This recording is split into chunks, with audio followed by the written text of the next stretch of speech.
Please go ahead, sir. We are live now. Okay, thank you. Good morning, everyone. On behalf of ASSOCHAM, we welcome you to this virtual roundtable discussion on e-waste management. To start, can I request Dr. Lovneesh Chanana ji to kindly give the welcome address? Thank you, Varun, and good morning, everyone.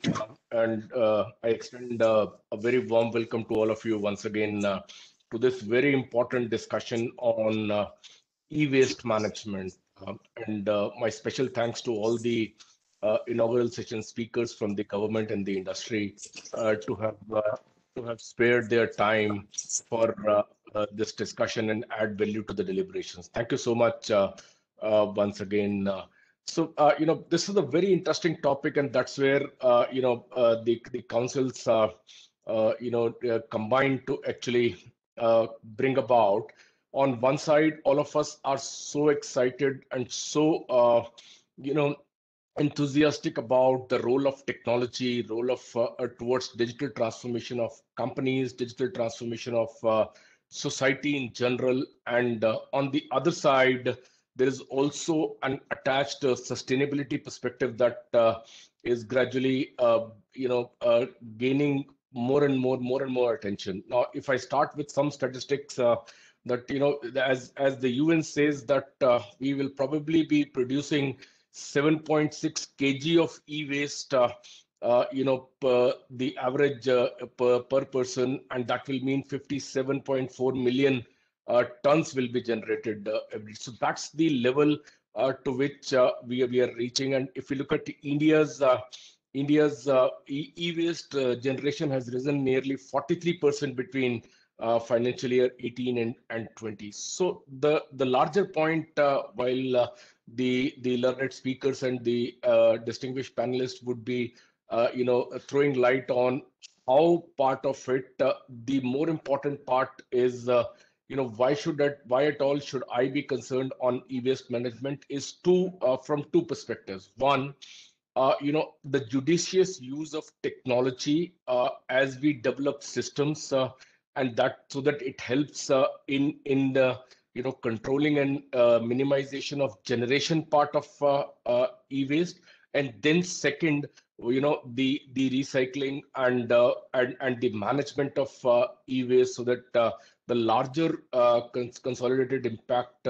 And on this side, definitely, there are a number of efforts that we see happening in terms of ensuring that technology, one, is used sensibly. Second, is also used for management of resources for sustainable use, whether it's the circular economy in terms of the ethical sourcing or whatnot. And we also see, and on the part of government, obviously, we see a number of regulations which have become the motivation for or a compliance motivation for business to actually ensure their efforts in this direction. And we also, in fact, we are also seeing a big shift at the country level, wherein efforts towards climate change and if I can club e-waste as a part of the larger climate change are even being taken to the to exercise geopolitical influence in terms of the competitiveness. And you will see all countries actually having announced their plans. They're having announced their Delhi recently announced, even India, the very interesting experiment that we have on the SDG index that we created. All this is contributing. That another important component that that the potential given our demographic age of in the management space. That we see startup action happen. We see here how to achieve on a platform so that the to increase the processing of e-waste from the mere 17%, and that to make it more organized as we so that's a very important angle that we see emerging within our, and that it's a topic that we thought required deliberation from all perspectives of generation management. I think the collaboration that is required, including government industry partnership, all of us are actually achieved. With that objective, we actually brought in this program, and I do hope for being knowledge, sharing and exchange, and look forward to hearing from all the learners during the day. Back to you, Varun.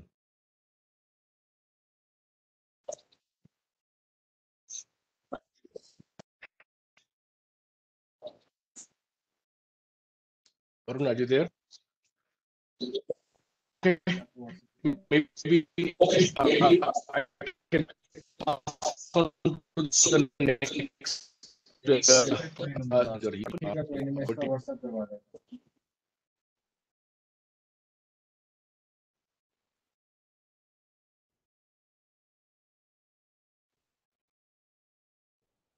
give me a moment. Am I the only one? Thank you, Chairman, sir. Can I request Shri Kamal Arora ji, Chairman of the ASSOCHAM National Council on Electronics and Components, to please deliver the industry address? Sure. Thank you, Varun, and good morning and namaskar to all, this call.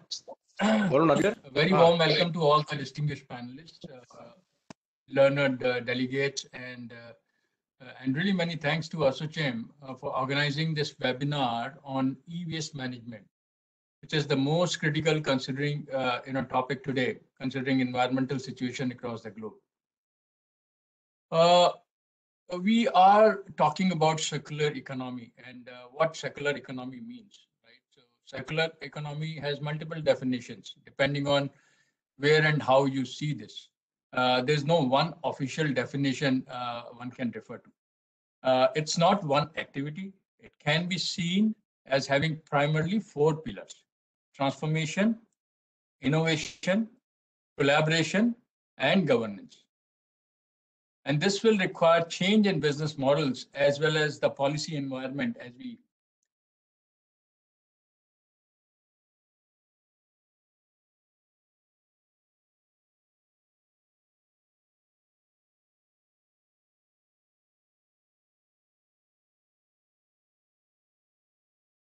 scenario. Now, this begins with a systems level view of our product's life cycle, such as ease of repair, recyclability, incorporating sustainable materials within the products and the packaging, continually improving it, making it energy efficient products, and providing customers and users the take back options when the company can go and recirculate them. From an innovation perspective, I think transitioning to a more circular economy will require both innovation and collaboration across industries. Right? Entrepreneurs play a very crucial role in this, in defining new ways of enabling a circular economy. For example, the SAP is introducing this model, and which is what we're going to discuss. So these kind of things are really definitely going to help the industries and the entrepreneur to adopt this and the industries to adopt this. Technological innovation has an important role to play in facilitating it all.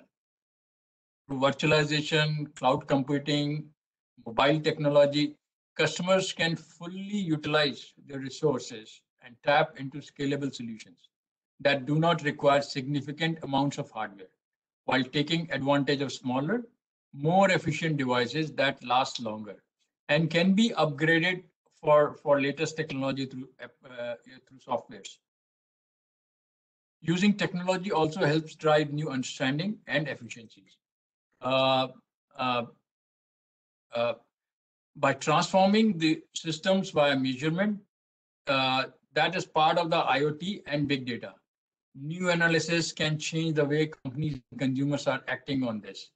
By tapping into knowledge gleaned from the improved usage data, progressive companies can really think and rethink how their products and services should be delivered and consumed by the consumers.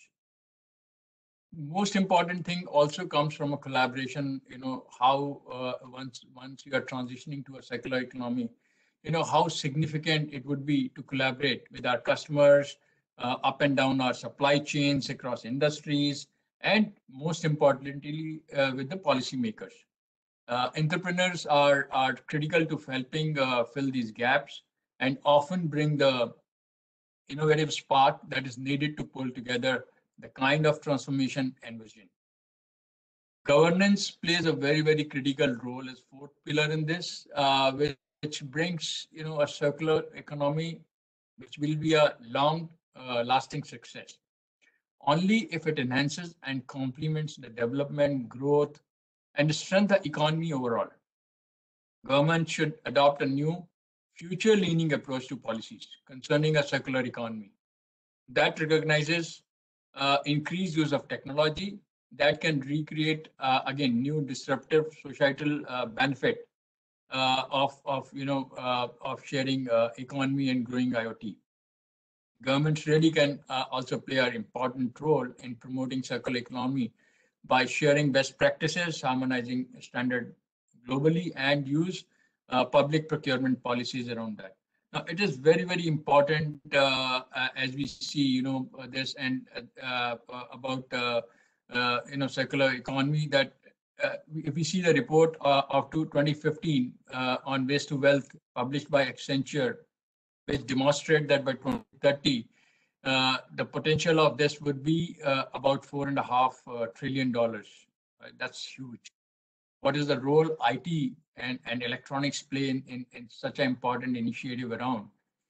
E-waste is one of the fastest, as we understand from the chairman also earlier, it is the fastest growing waste streams in the world. Many studies reveal that roughly about 3 million tons of e-waste per year is generated in India, whereas actual recycling is done for hardly 5%. Out of this 5%, 90% is ICT related material and remaining is consumer related.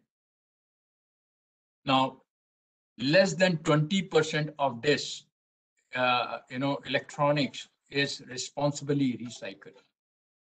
And about 4% of it, winds up in the residual waste stream, where it does not belong. The fate of the rest, which is huge, is still unknown. This is likely dumped, traded, or recycled under inferior conditions. Hence, it is very, very important that responsible IT brands, operations take measures within their control to address issues in this space.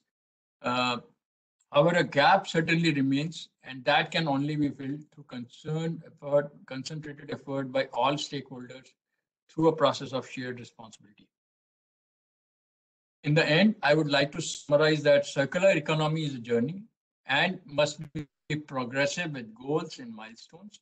It cannot be something that entails hard stop or hard start.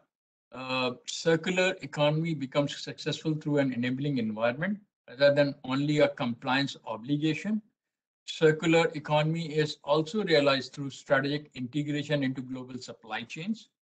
Openness in shaping policies and processes, inclusive of all stakeholders, is the most important factor here, is the key. MITI's circular economy draft is a welcome move, and we hope that there will be many more such live documents, eventually leading to a solid policy framework. With that, I'm looking forward to this session today. Thank you very much, and back to you, Warren.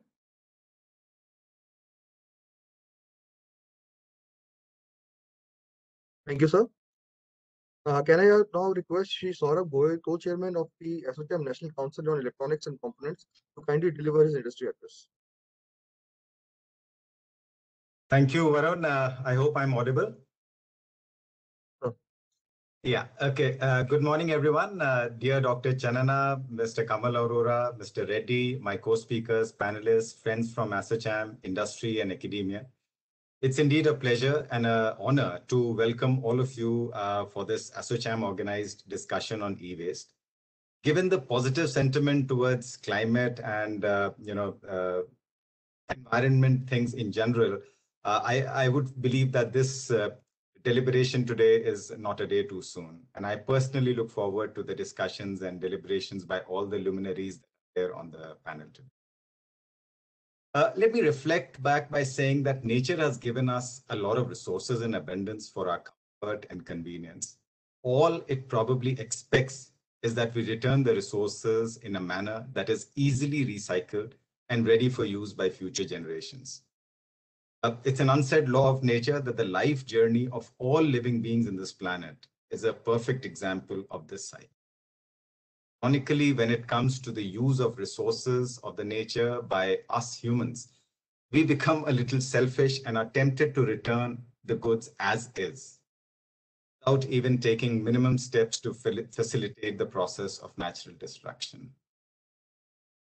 This does not augur well for our future generations, obviously.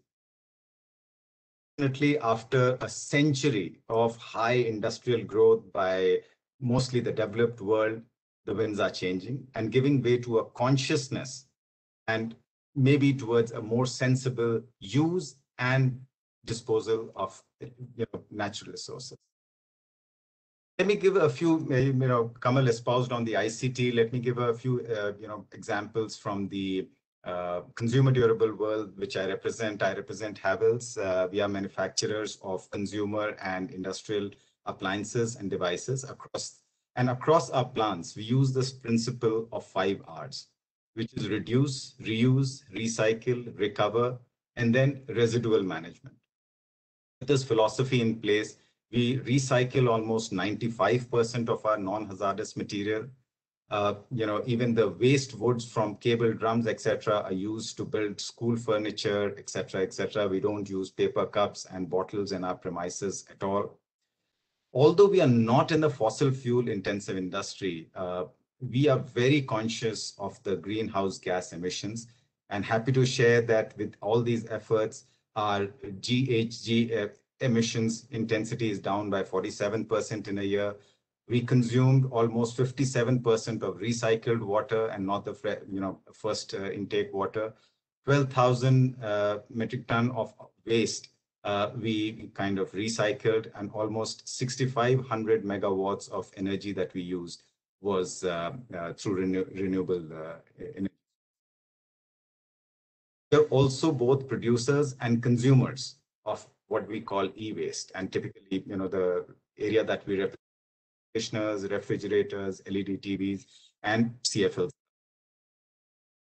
In our commitment to kind of ensure a greener tomorrow, we offer e-waste take back and recycling services that adheres to the e-waste management rules enshrined by Ministry of Environment and Forest in 2017. They were issued in 2017. As part of e-waste recycling initiatives, we have even partnered, and most of the companies have been mandated to partner with government authorized resellers and moving on to the role of the PROs. In order to spread awareness on the consumer awareness side, and I will speak about it a little more, towards the importance of e-waste, we promote messages through our websites, call centers, promotional materials, etc. We even affix these labels on both our products and our product documentation, which kind of encourages the customer to take the e-waste to the right bins and right way of disposal rather than into general waste. So all in all, I must admit, in the past 8 to 10 years, Indian e-waste sector, and especially in the consumer durables, has been witnessing some positive changes. Increased consciousness, efforts on the parts of the producers to classify both e-waste, expansion of formal waste management sector, much helped by the government, agencies, has also contributed a lot in this. However, despite these positive movements, as Kamal also said, and before that, Dr. Chanana also espoused to this problem is increasing. I kind of researched and found that ASSOCHAM did a very, very significant study a couple of years back. And at that time, almost 3 to 4% of the country of the world e-waste was kind of there in India. And since then, our e-waste, especially in the consumer durable sector, has been increasing at a CAGR of about 15 to 20%. So a much, much more concerted and larger effort, if I can say, would be required. Well, as I said, as is most of the changes, the change has to start from within, and the role of customer awareness and education in this regard cannot be emphasized. There needs to be a separate mention of e-waste charges on invoices, as is the common practice across the, and I have some, invoices, etc. I was thinking of showing it on this forum from Europe, which have a special mention of, different languages, but in general, it's called the eco tax. The amount so collected is then given to authorized agencies who take back complete responsibility of reverse logistics, related statutory obligations. And in countries like Spain, UK, it's known as the WEEE, or Waste Electrical and Electronic Equipment Regulation. And the invoice value of about 1 to 3% is charged against. I also happen to have worked in telecom industry for a long time, and we've seen a setup of USO fund in the telecom sector for expansion of mobile tower to areas which were less remunerative, and hence private sector companies might not be tempted to go into that area. And this was a fund collected and then used to put up towers. And given the power of social media in this day and time, the awareness can spread multifold if bright young minds are facilitated through the right ecosystem. Given the highly charged and increased consciousness on issues like climate, save the planet, world, health, etc., wellness in today's day and time, I think e-waste would fit in very well, and we should capitalize on that. And I'm really looking forward to some of the discussions in the afternoon through the panelists, where some of the ideas of in how to popularize this message would really come about.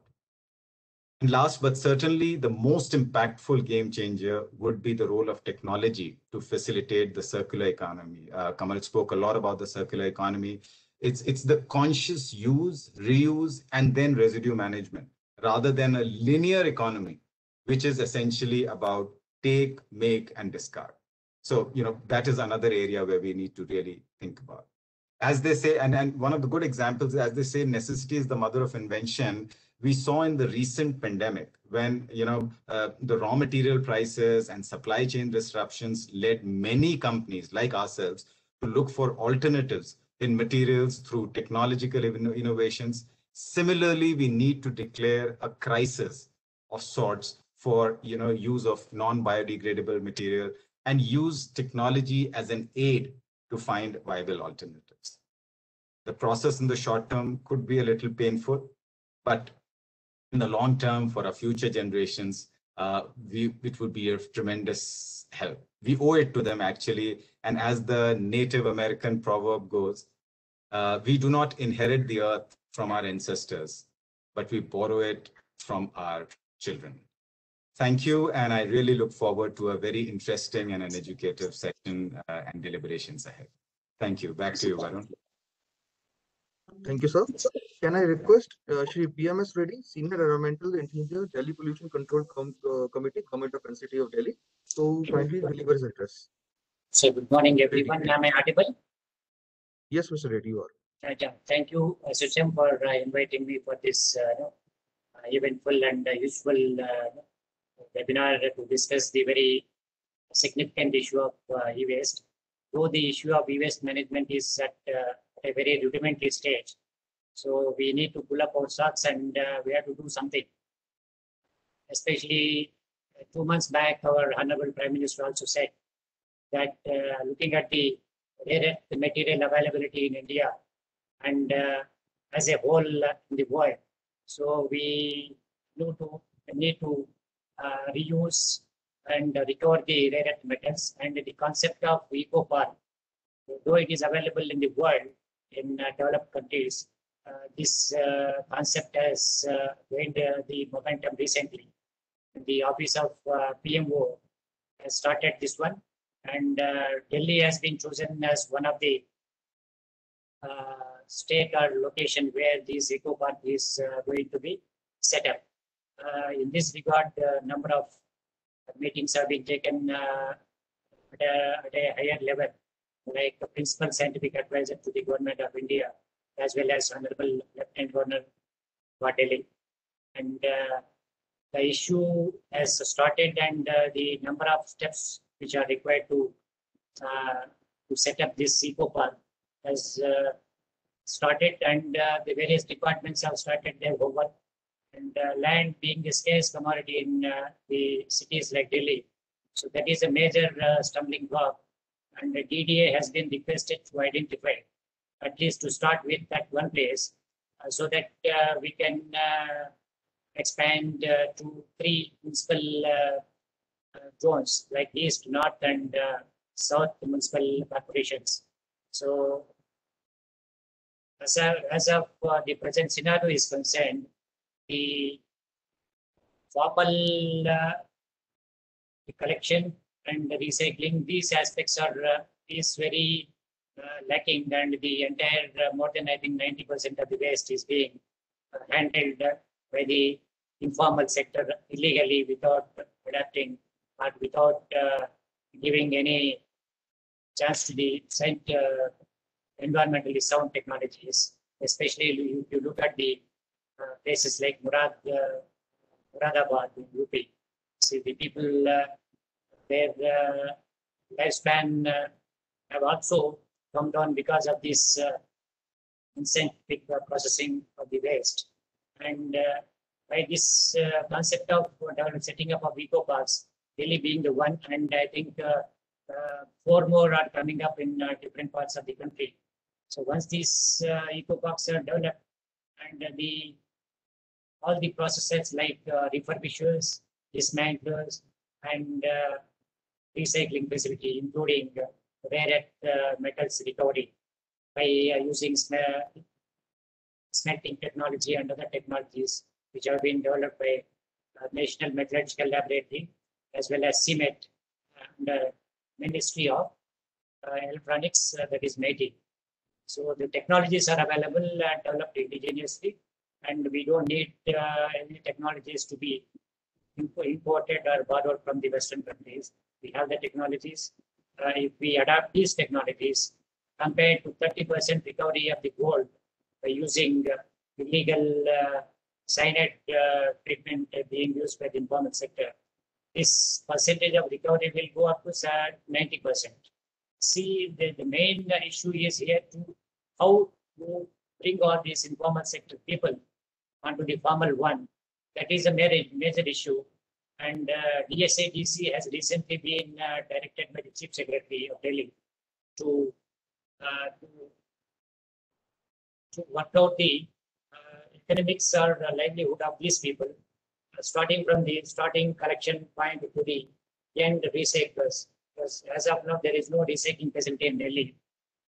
As this recycling activity involves melting, and this melting activity has been placed under the prohibited list or negative list of the master plan of Delhi 2021. But being a public utility activity, we are requesting the appropriate authority to permit this activity, so that these activities can be allowed or permitted this proposed eco park. And these economics, until otherwise these economics are not considered, we won't be able to bring all these informal sector guys into the eco park. The place will be allocated to these informal sector guides also in the said eco park. And as per the N.C.T, they say that minimum of 20 acres of the land is required. But looking at the land scarcity, this issue is, I think we are thinking of getting a land of 15 acres in Delhi at some location which is suitable and which is available as per the DDA. Once that is there, and a suitable number of dismantlers will be there, refurbishers will be there, and plastic recycling facilities will also be there, so that the final product will only be going out of this eco park. So every entire entire everything will be recycled from the recovered. And TSDF is coming up in Delhi within a span of 30 days, I think. Whatever is not able to be recovered or recycled, those things can be sent to the TSDF. But the issue of this EPR authorization and concept, and this as a state board, EPCC is observing that the entire exercise is going on only on the paper exchange. Though the EPCC has also taken the positive steps, concrete steps recently only, though the rules are there since 2012 and amended in 2016. So we have started creating the proper awareness among the various stakeholders, and we have started issuing public notices in various print media, especially to start with, and this will continue for a period of 6 months. Every month, around 5 to 6 newspapers are being brought in to publish these things, indicating the responsibilities and duties of various stakeholders, so that by these steps, I think we can guide and bring them into the net of the eWaste management goals. But CPCB has a major role in this one because they issue the EPR authorization, and the complaint status is being checked by the State Pollution Control Board. EPCC being the state board, we have carried out a number of inspections, and it was found that the collection centers included by these producers while they're submitting this project report or this waste buyback or collection system. So these collection centers are not actually existing on the ground. That is a major issue, and we have requested CPCB to look into the issue and take action against these violating collection centers or producers which they have given while submitting their proposals to the CPCB while submitting the EPR authorization application. But DPCC has recently started taking number of steps, and if any suggestions are there from the industry, people are welcome. We will consider all those suggestions so that we all can move ahead and tackle this issue of eWaste management, especially in cities like Delhi, where informal sector is mushrooming, especially in the parts of eastern Delhi. That's all from my side. If somebody has any questions, there to answer. Thank you, Dr. Reddy. Thank you, Dr. Reddy. Can I request all the participants, if you have any question, please put it in chat box, and the panelists would be happy to answer you. Now, can I request Shri Ajit Chandran ji, co-founder of Reloop, to present his address and do an industry demo. Over to you, Ajit ji. Thank you, Varunji. Varunji, it would be great if I could get the permissions to share my content. Please give the permission.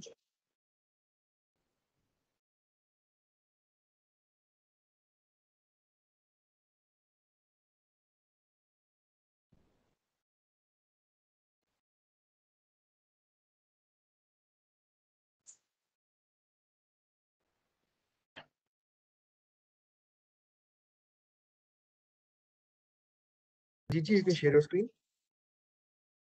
Yes. Can you see it now? Yes, we can. Thank you. So hello everyone. Good morning to one and all present here. It's a great pleasure for us to be here and present to you on Reloop by SAP, one of the latest additions to the SAP Venture Studio.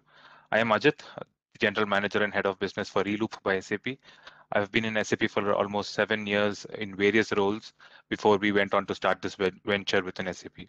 And in my current role here, I will be working on more towards helping the big brands out there in the road towards the sustainability and in tackling the world's fastest growing challenge, which is nothing but e-waste.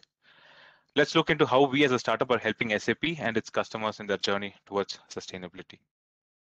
I'm sure all of us know what e-waste is, and we all know that we're all surrounded by a humongous amount of potential e-waste.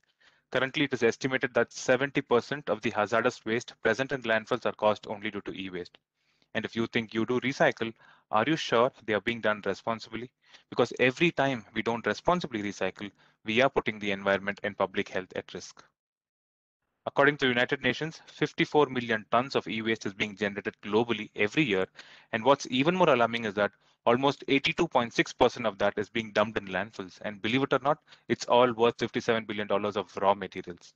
The top contributors of e-waste are China, US, and India, with 10.1, 6.9, and 3.2 million tons of e-waste being generated every year. And since the pandemic, it's only been increasing. What's even worse is that around 200 million people around the world who are at risk of being exposed to these toxic materials. But why is it such a big menace? Until now, there are no channels to connect different stakeholders and to bring the fragmented market onto a single platform. The major stakeholders involved are the manufacturers, the retailers or corporates on one side looking for certified recyclers, and on the other side, the certified recyclers and refurbishers looking for an increased supply of e-waste. And after having validated multiple customers, we also identified that the waste value chain industry is completely fragmented and dominated by the informal sector, which limits transparency and traceability, though it is in high demand from various brands. On one side, brands look for certified recyclers who could help tackle their e-waste menace, and on the other side, certified recyclers who have their units set up and authorized to recycle or refurbish are still looking for an increased supply of e-waste. And that's why we Reloop aim to tackle this by providing a one-stop solution to onboard all these various stakeholders like the retailers or corporates, the producers, manufacturers one side, and the certified recyclers and refurbishers who are authorized to do this activity in the country onto the same platform, wherein the corporates and retailers can get connected to the certified recyclers on the network to tackle the e-waste problem. And on the other hand, the recyclers can get an increased supply of e-waste. And by connecting these e-waste generators to the network of certified recyclers and refurbishers, we not just help in responsible recycling, but also aim to help these recyclers in turn to use the same platform to sell back the secondary raw materials that is got after recycling back to the market, thereby also improving circular economy.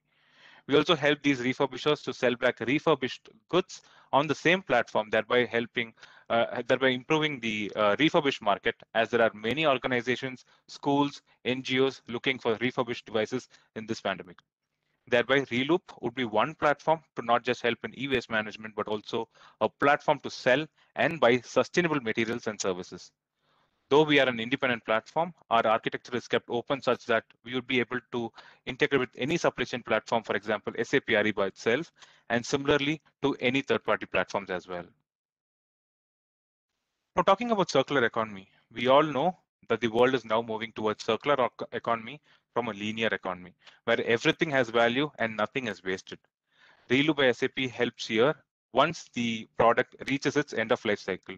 Usually, there are two ways that happens as for the end of life materials. It can either be refurbished or reused, wherein we give an extended product life cycle, thereby enabling the refurbishing market. Else, it can be recycled, wherein we just not help in responsible recycling, but also help in recovering those resources after recycling by the certified recyclers. Reloop helps in selling back these resources recovered with the help of our marketplace, which helps industries in ethical sourcing, which minimizes the impact due to mining and reduces the carbon impact. Though we are an independent platform, like I said, we are also open to integrate with multiple supply chain platforms, Ariba, for example, and so that we can be the secondary marketplace for Ariba. Finally, we are also aim at formalizing the informal market, wherein we will integrate with another product of SAP called the SAP Rural Sourcing Management, where we are aiming at formalizing the informal market, which by connecting to the aggregators and the waste pickers. So this is just an overview of what we do to formalize the informal market. Like I said, we would be connecting to another application called the Rural Sourcing Management, which aims at connecting to the waste pickers and the aggregators, and to bring in transparency and traceability from that app to the Reloop by SAP platform. We also align with the UN SDGs 3, 11, and 12. The positive impact that our solution creates is to prevent the pollution and illness caused by informal recycling of e-waste. With our marketplace, we aim at increasing recycling rates by formalizing the e-waste sector, thus eventually reducing the amount of e-waste ending up in dump sites. We also enable in selling back secondary raw materials to the market, which helps in responsible consumption and production. Now let's look into the stakeholders that we have. Like I said, on one side is the green partners, like we call them, who are the retailers, manufacturers, producers, corporates, institutions who look for certified recyclers. And on the other hand, we have the recycling partners who look for an increased supply of e-waste. Now, just to quickly touch upon the various value props that we as a solution provide to our stakeholders. First of all, Reloop can act as a single source of truth for all personas across an organization, starting from the chief sustainability officers to the actual end users of the platform. The users could get access only to the certified and authorized recyclers or refurbishers in the country, and also digitalize the complete e-waste disposal process. Reloop not only helps in digitalizing the process, but also in providing transparency in the end-to-end process. That is, right from the point e-waste is identified until the completion of recycling or refurbishing wherever possible. Sustainability is very closely coupled with compliance. And one of the biggest challenges that our customers face today is the documentation that are needed for compliance and regulatory. Reloop offers its customers the ability to maintain and create all the needed documentation automatically at a click of a button. And we all know most of the organizations now have a process of approvals across various departments, and we allow our customers to define and customize workflows to help in creating a seamless approval process, which would be also web-based.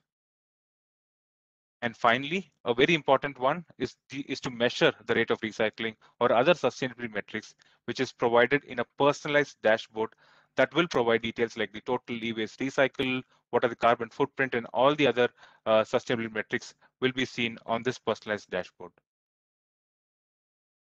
This is our humble effort to tackle e-waste from SAP as well, and we are working on this venture. We're also open to collaborate with various stakeholders here and to see how we could further help in tackling this e-waste menace in a more matured way. We also have a demo which I could share, a quick demo which will show what is being done currently.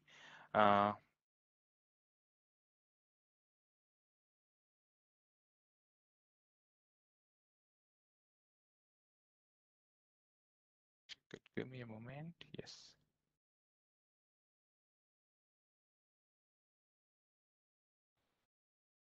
I hope it's all visible, right, Varun? We are seeing a black screen. Can you play it? Yeah, Yes. we can now.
Yes. So that was it. Over to you, Arunji.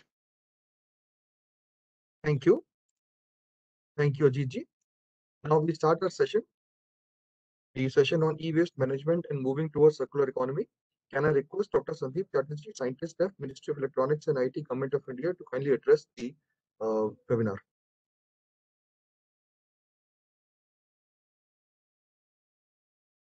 Over to you, Dr. Chatterjee.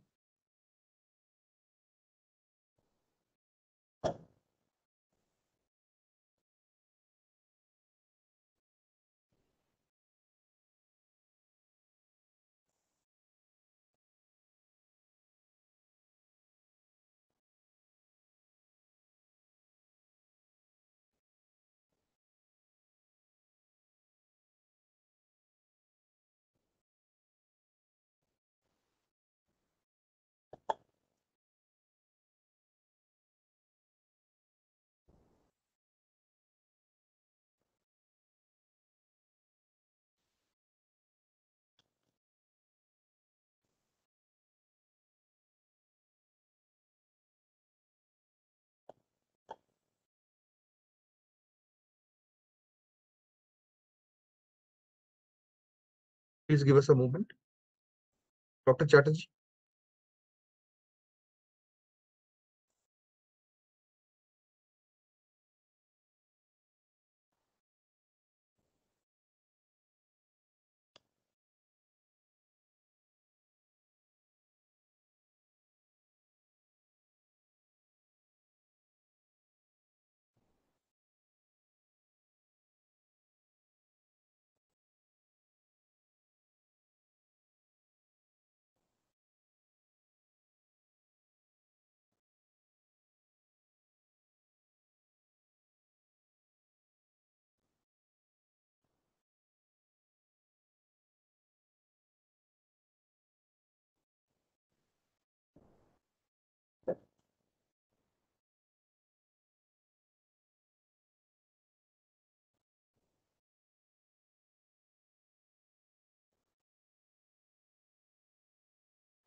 I think he is having some technical difficulties. Just allow us a moment and he will be joining back.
Join किया हुआ ना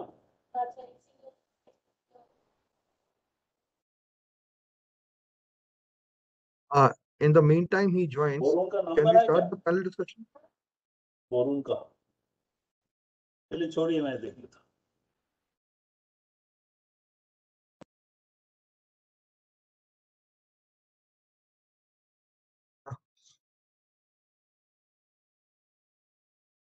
Good morning, Dr. Chatterjee. Good morning, Arun. Sir, your address is live. We are Okay. little 5-7 minutes before the schedule. Okay. Can I have a sharing right? Yes, I'll just share. Anup, can you give the presentation rights to Dr. Chatterjee? Dr. Chatterjee, good morning. Good morning, Good morning. Anandji. Good morning, Anandji. Good morning, sir. Dr. Chatterjee, you can share your screen.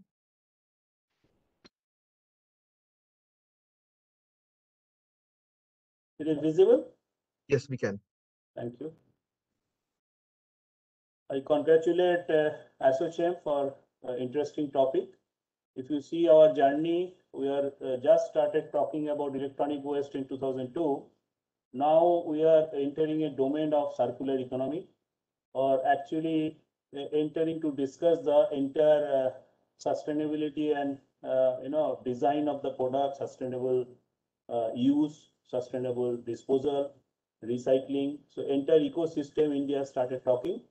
Very recently, the direction of Niti Aayog, they have chosen that material is one of the important thing for any economic growth. They have identified 11 different sectors.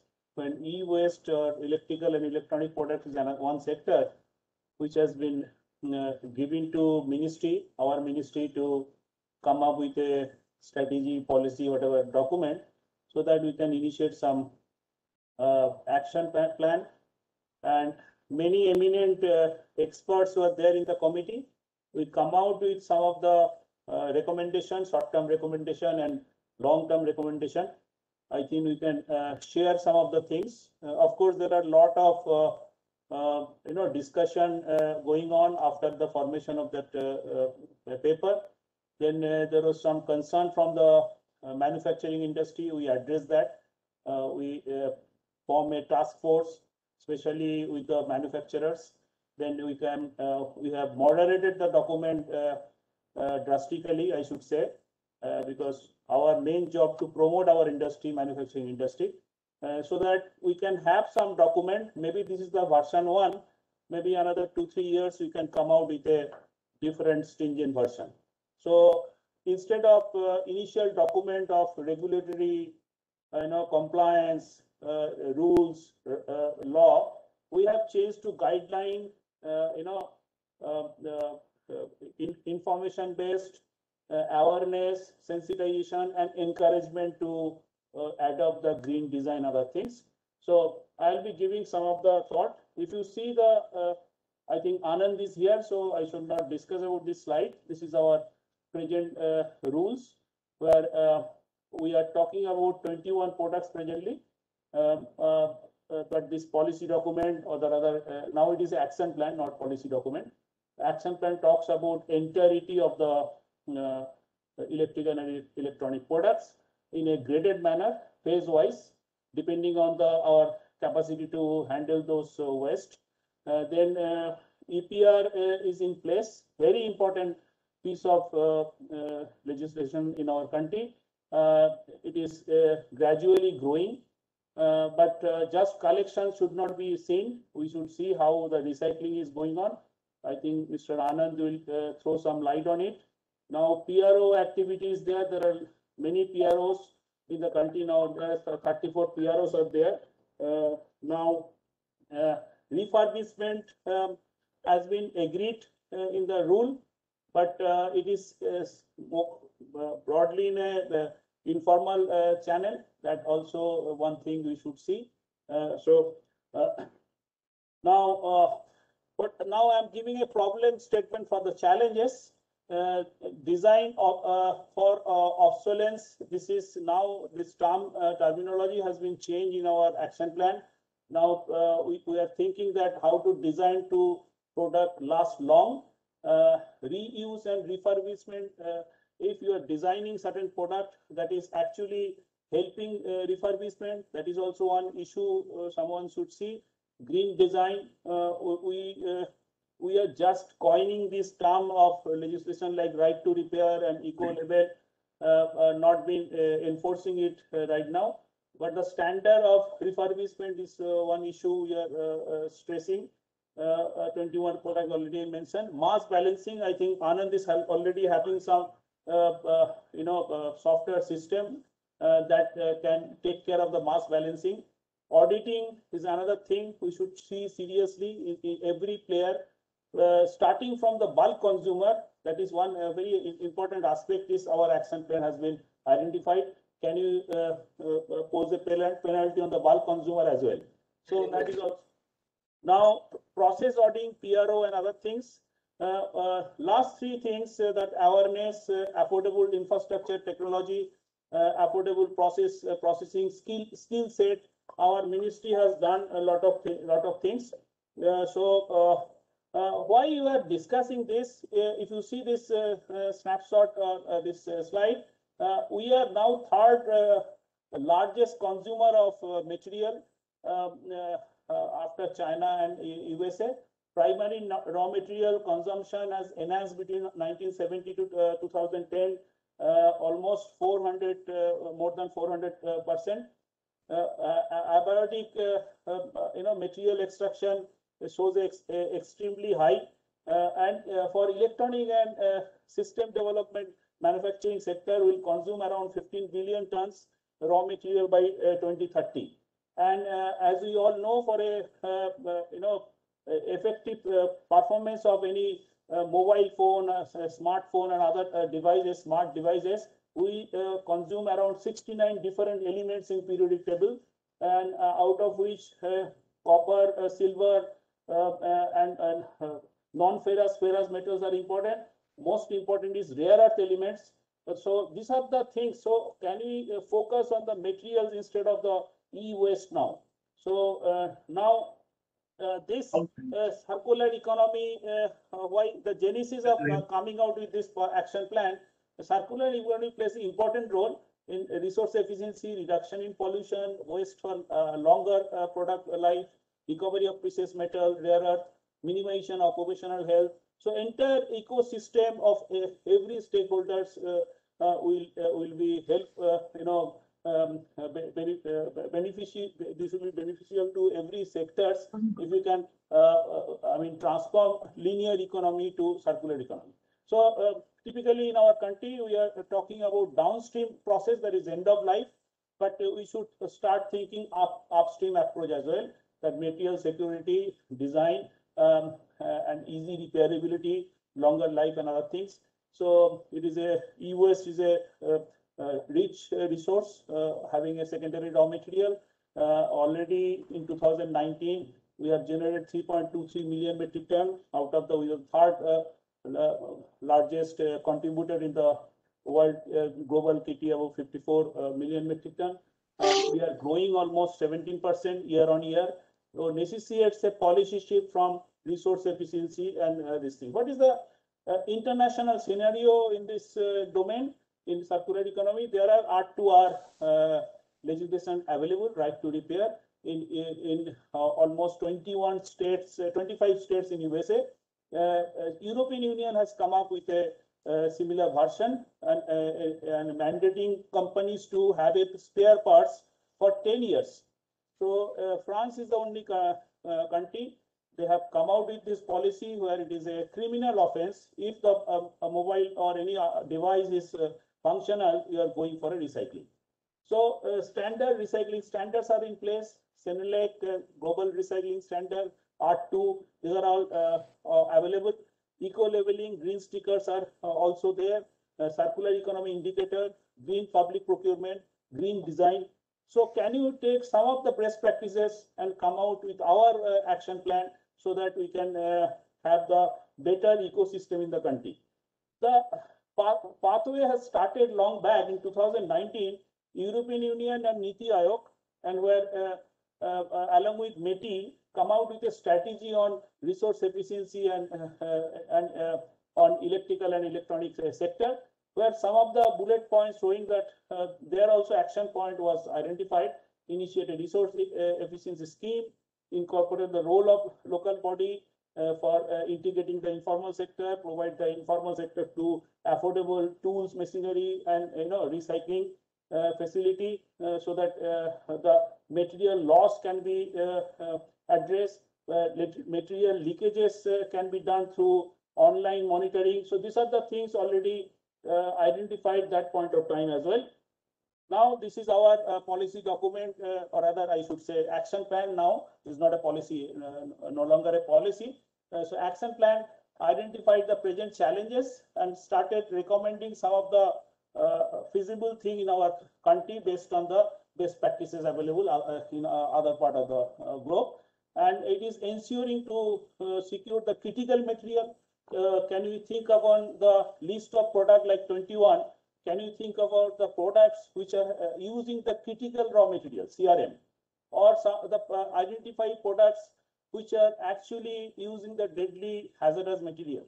So, what is the basis of our choice of product in the eWaste rule? That also trying to deliberated by the expert committee and find out some solution. So this is the definition. I'm not going into that. The extract, make, use, throw model. There is a linear economic model. We are going to secondary raw material, that is circular economy, where we'll be tracking the secondary raw material, which will help to reduce the extraction of primary virgin raw material, associated environmental impact, greenhouse emission, etc. So this is a life cycle. So we'll be tracking the material from mining stage, then the production, then the component manufacturer, then it will go to the production line. Then the design is most important, how it will be used and how it will be, whether it is a sustainable design or not. Then the distribution, then use and recovery. And then after recovery, we have to see the quality of the secondary raw material. Those material can be reused in the fresh production or not. So this is the entire circularity we are talking about. How it will be beneficial? There are three verticals: social, economical, and environmental. So social actually to reduce the resource conflict, benefit the consumer through availability of better product and enhance livelihood and sustainable consumption. Economic, through urban mining of eWaste, promote the resource security and making the available critical resource. And environmental, where the reduce the waste generation, pollution of recovery of secondary raw material, and reduce the environmental burden through mining the virgin. If you see the our published national policy on electronics 2019, it was already mentioned that offers the opportunity to integration of circular economy elements and offer incentives to producers for adoption of CE measures and practical. So if you see the circular economy vision as electronic value chain, manufacturing, use, end of life, sourcing. So in design, it should be such that it helps the refurbishment or having a longer life. If some components and batteries are gone bad, so consumers should have a right to replace it from a affordable repairing cost. Reintegration of the manufacturing scrap. Within that manufacturing also, there should be a thought or planning how to use those processed waste. Then the end of life, higher production collection, return of incentives. We have to have a best available technology to extract the secondary raw material. Then you have to see the quality of that secondary raw material. Then advanced recycling. Now next, we should have a different policy tools available globally, which can be utilized. There are basically three different buckets: information-based strategy, market-based instrument, and regulatory instrument. And out of which we can choose the tool and instrument, which is voluntary environmental agreement, information-based strategy, green public procurement, and incentives for front runners. Then coverage of eWaste category already we have mentioned. Calculation of EPR target with the average weight. This is one of the important issues has been come up during the discussion with the expert committee. Digital system and submission, reporting, analysis, and sharing the transparency standard across the eWaste value chain, cost of compliance, and graded penalty.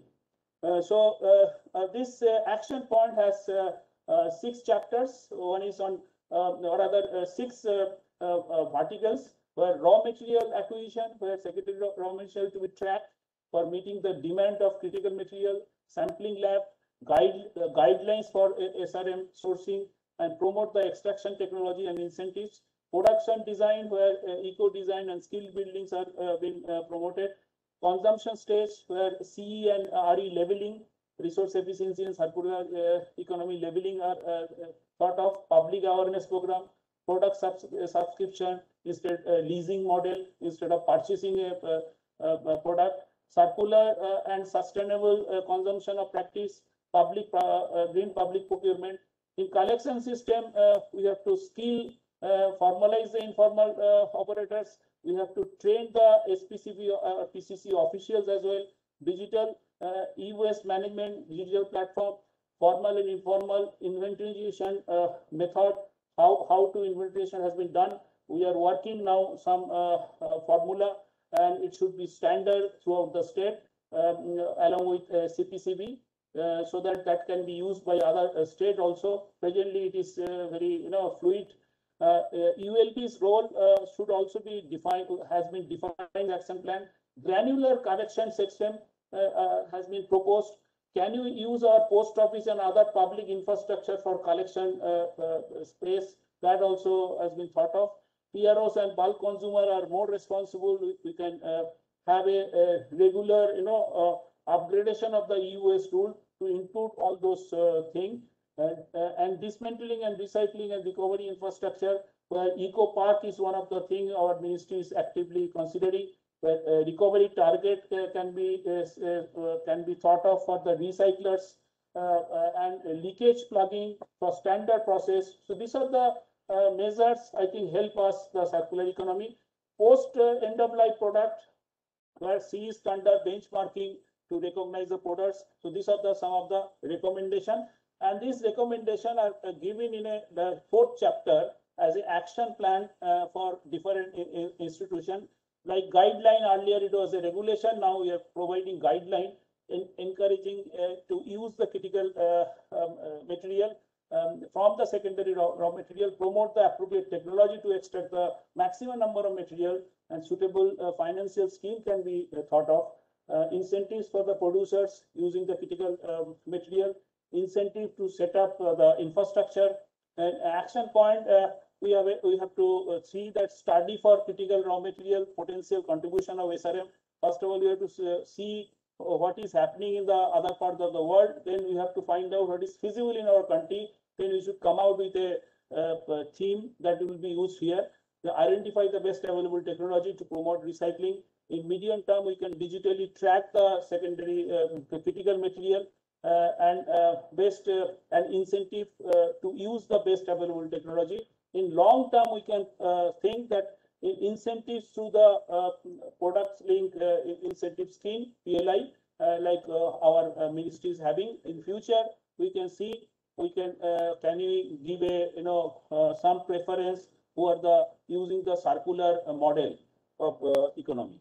Now, in design and component, there are also medium term and long term plan, compliance of best available technology, guidelines to adopt the design of recyclable and long lasting products. Long term, we can develop the guideline for global best practices for eco design, develop a matrix for linking the PLI with the design for recyclable things, develop a sustainable product policy for long-term betterment for the manufacturer, develop a criteria for identify products for best environmental performance, develop and bring cost-effective, locally manageable technology process to encourage the innovators, startup companies, and NGOs to use them for better recovery. In the consumption stage, we have a different action plan, awareness program, e-waste management awareness program. Our ministry has successfully completed from 2015 to 2020. So similar type of program can be initiated along with the related stakeholders, including producers. That will be based on resource efficiency and circular economy. And other ministry like MOEF, of course, CPCB and others can also join together. Adopt the internationally harmonized REC level, promote the consumer awareness, skill development. Already our ministry started in Northeast. Now, very recently, we have started another program in the north, Chandigarh, Punjab and Haryana. Similarly, this type of skill program on dismantling and segregation, we can initiate other part of the country. Ensure the bulk consumer aligned to the product compliance. So these are some of the action point, and this has been in the end of life. There are a lot of things I think MOEF should take care, like policy instrument, create the granular collection center. So we have to work on it. We'll support the MOEF and CPCB to come out with some better plan. EPR plan to include the committed budget. So now budget, how much is being used in the awareness creation is not known, and dedicated fund is not there. So consumer awareness, take back, logistics, so everything should be defined that this much should be there. So that should be submitted to CPCB or SPCB as their plan. Now, terms of reference and methodology of inventorization, I already mentioned we are developing some, so that will be circulated. Then producer to invest the eWaste sector, CSR fund, it can be tapped or not. That also another discussion. Another issue we have found that auctioning is happening. So we should ban the auctioning, because after auctioning, if the auctioning company is not a registered recycler or registered collectors, so there is a chance to leakage of material to informal channel. So channelize the bulk consumer e-waste through producers take back scheme. And another very important initiative we thought we should initiate in that action plan, that is green skill development program for informal sectors. So this is the short term. Similar things we have identified in short term and long term basis, medium and long term basis. I'm not reading out again. So in recycling and recovery stage, capacity expansion of the recycling industry, improve the capability to handle the various categories of material, enable material balance reporting from recyclers, incentivize to set up an advanced recycling unit, maybe eco park, whatever we are considering our ministry. State-of-art technology should be promoted in the country. The states to set up the model dismantling and recycling unit in our country.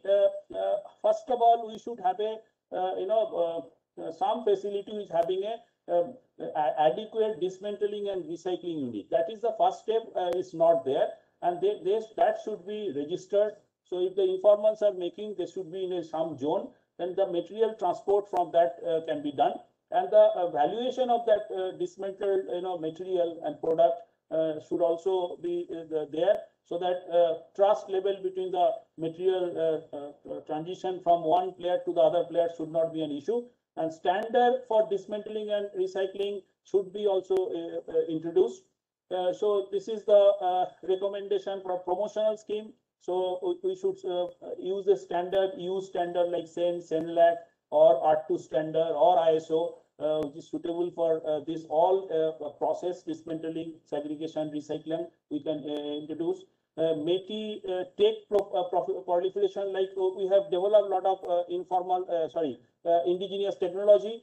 There is a center of excellence operating in Hyderabad around our CMED Hyderabad lab. So can you proliferate the entire country depository of, there are NML also develop few technology. There are organization, another CSR organization in Bangalore. There are CPET Bhubaneswar also there. So those technology can be given from a one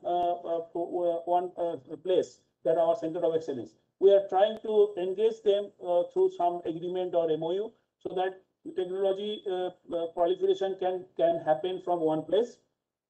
Now, skilling of informal sector, one of the most important thing, nobody has done it, that unless we are integrating our 20 to 30 lakhs informal sector in the country. They are the best collectors. We have to train them, provide them a affordable technology, machine tooling. Then it can be a wonder for our country. They should be, linked to the PROs, and also the ULB can help them to integrate. So this mechanism requires a strengthening in our country. So I'm not going into the details of medium and long term. This are being whatever the action plan shown. It has been depending on the timeline we have set up this. Last one is secondary raw material. This is the it is the last extraction mechanism, and see whether those elements, those metals are having a same quality than the virgin one. So incentive would be required for secondary raw material uses for the producers. Address compatibility of SRM with the virgin material quality, quantity, price. For this we have to work. Create a value chain for allow the secondary resource to complete the virgin one. Develop and adopt supply chain standards for secondary material. Formulate and incentivize the manufacturers to use the secondary raw material. And we encourage the integration of secondary raw material with the global supply chain. So these are the some of the things we are thinking. And last one is circular economy evaluation indicator, where effective monitoring circular economy implementation and progress should be used, and action evaluate the performance and productivity and waste discharge. So this is my last slide.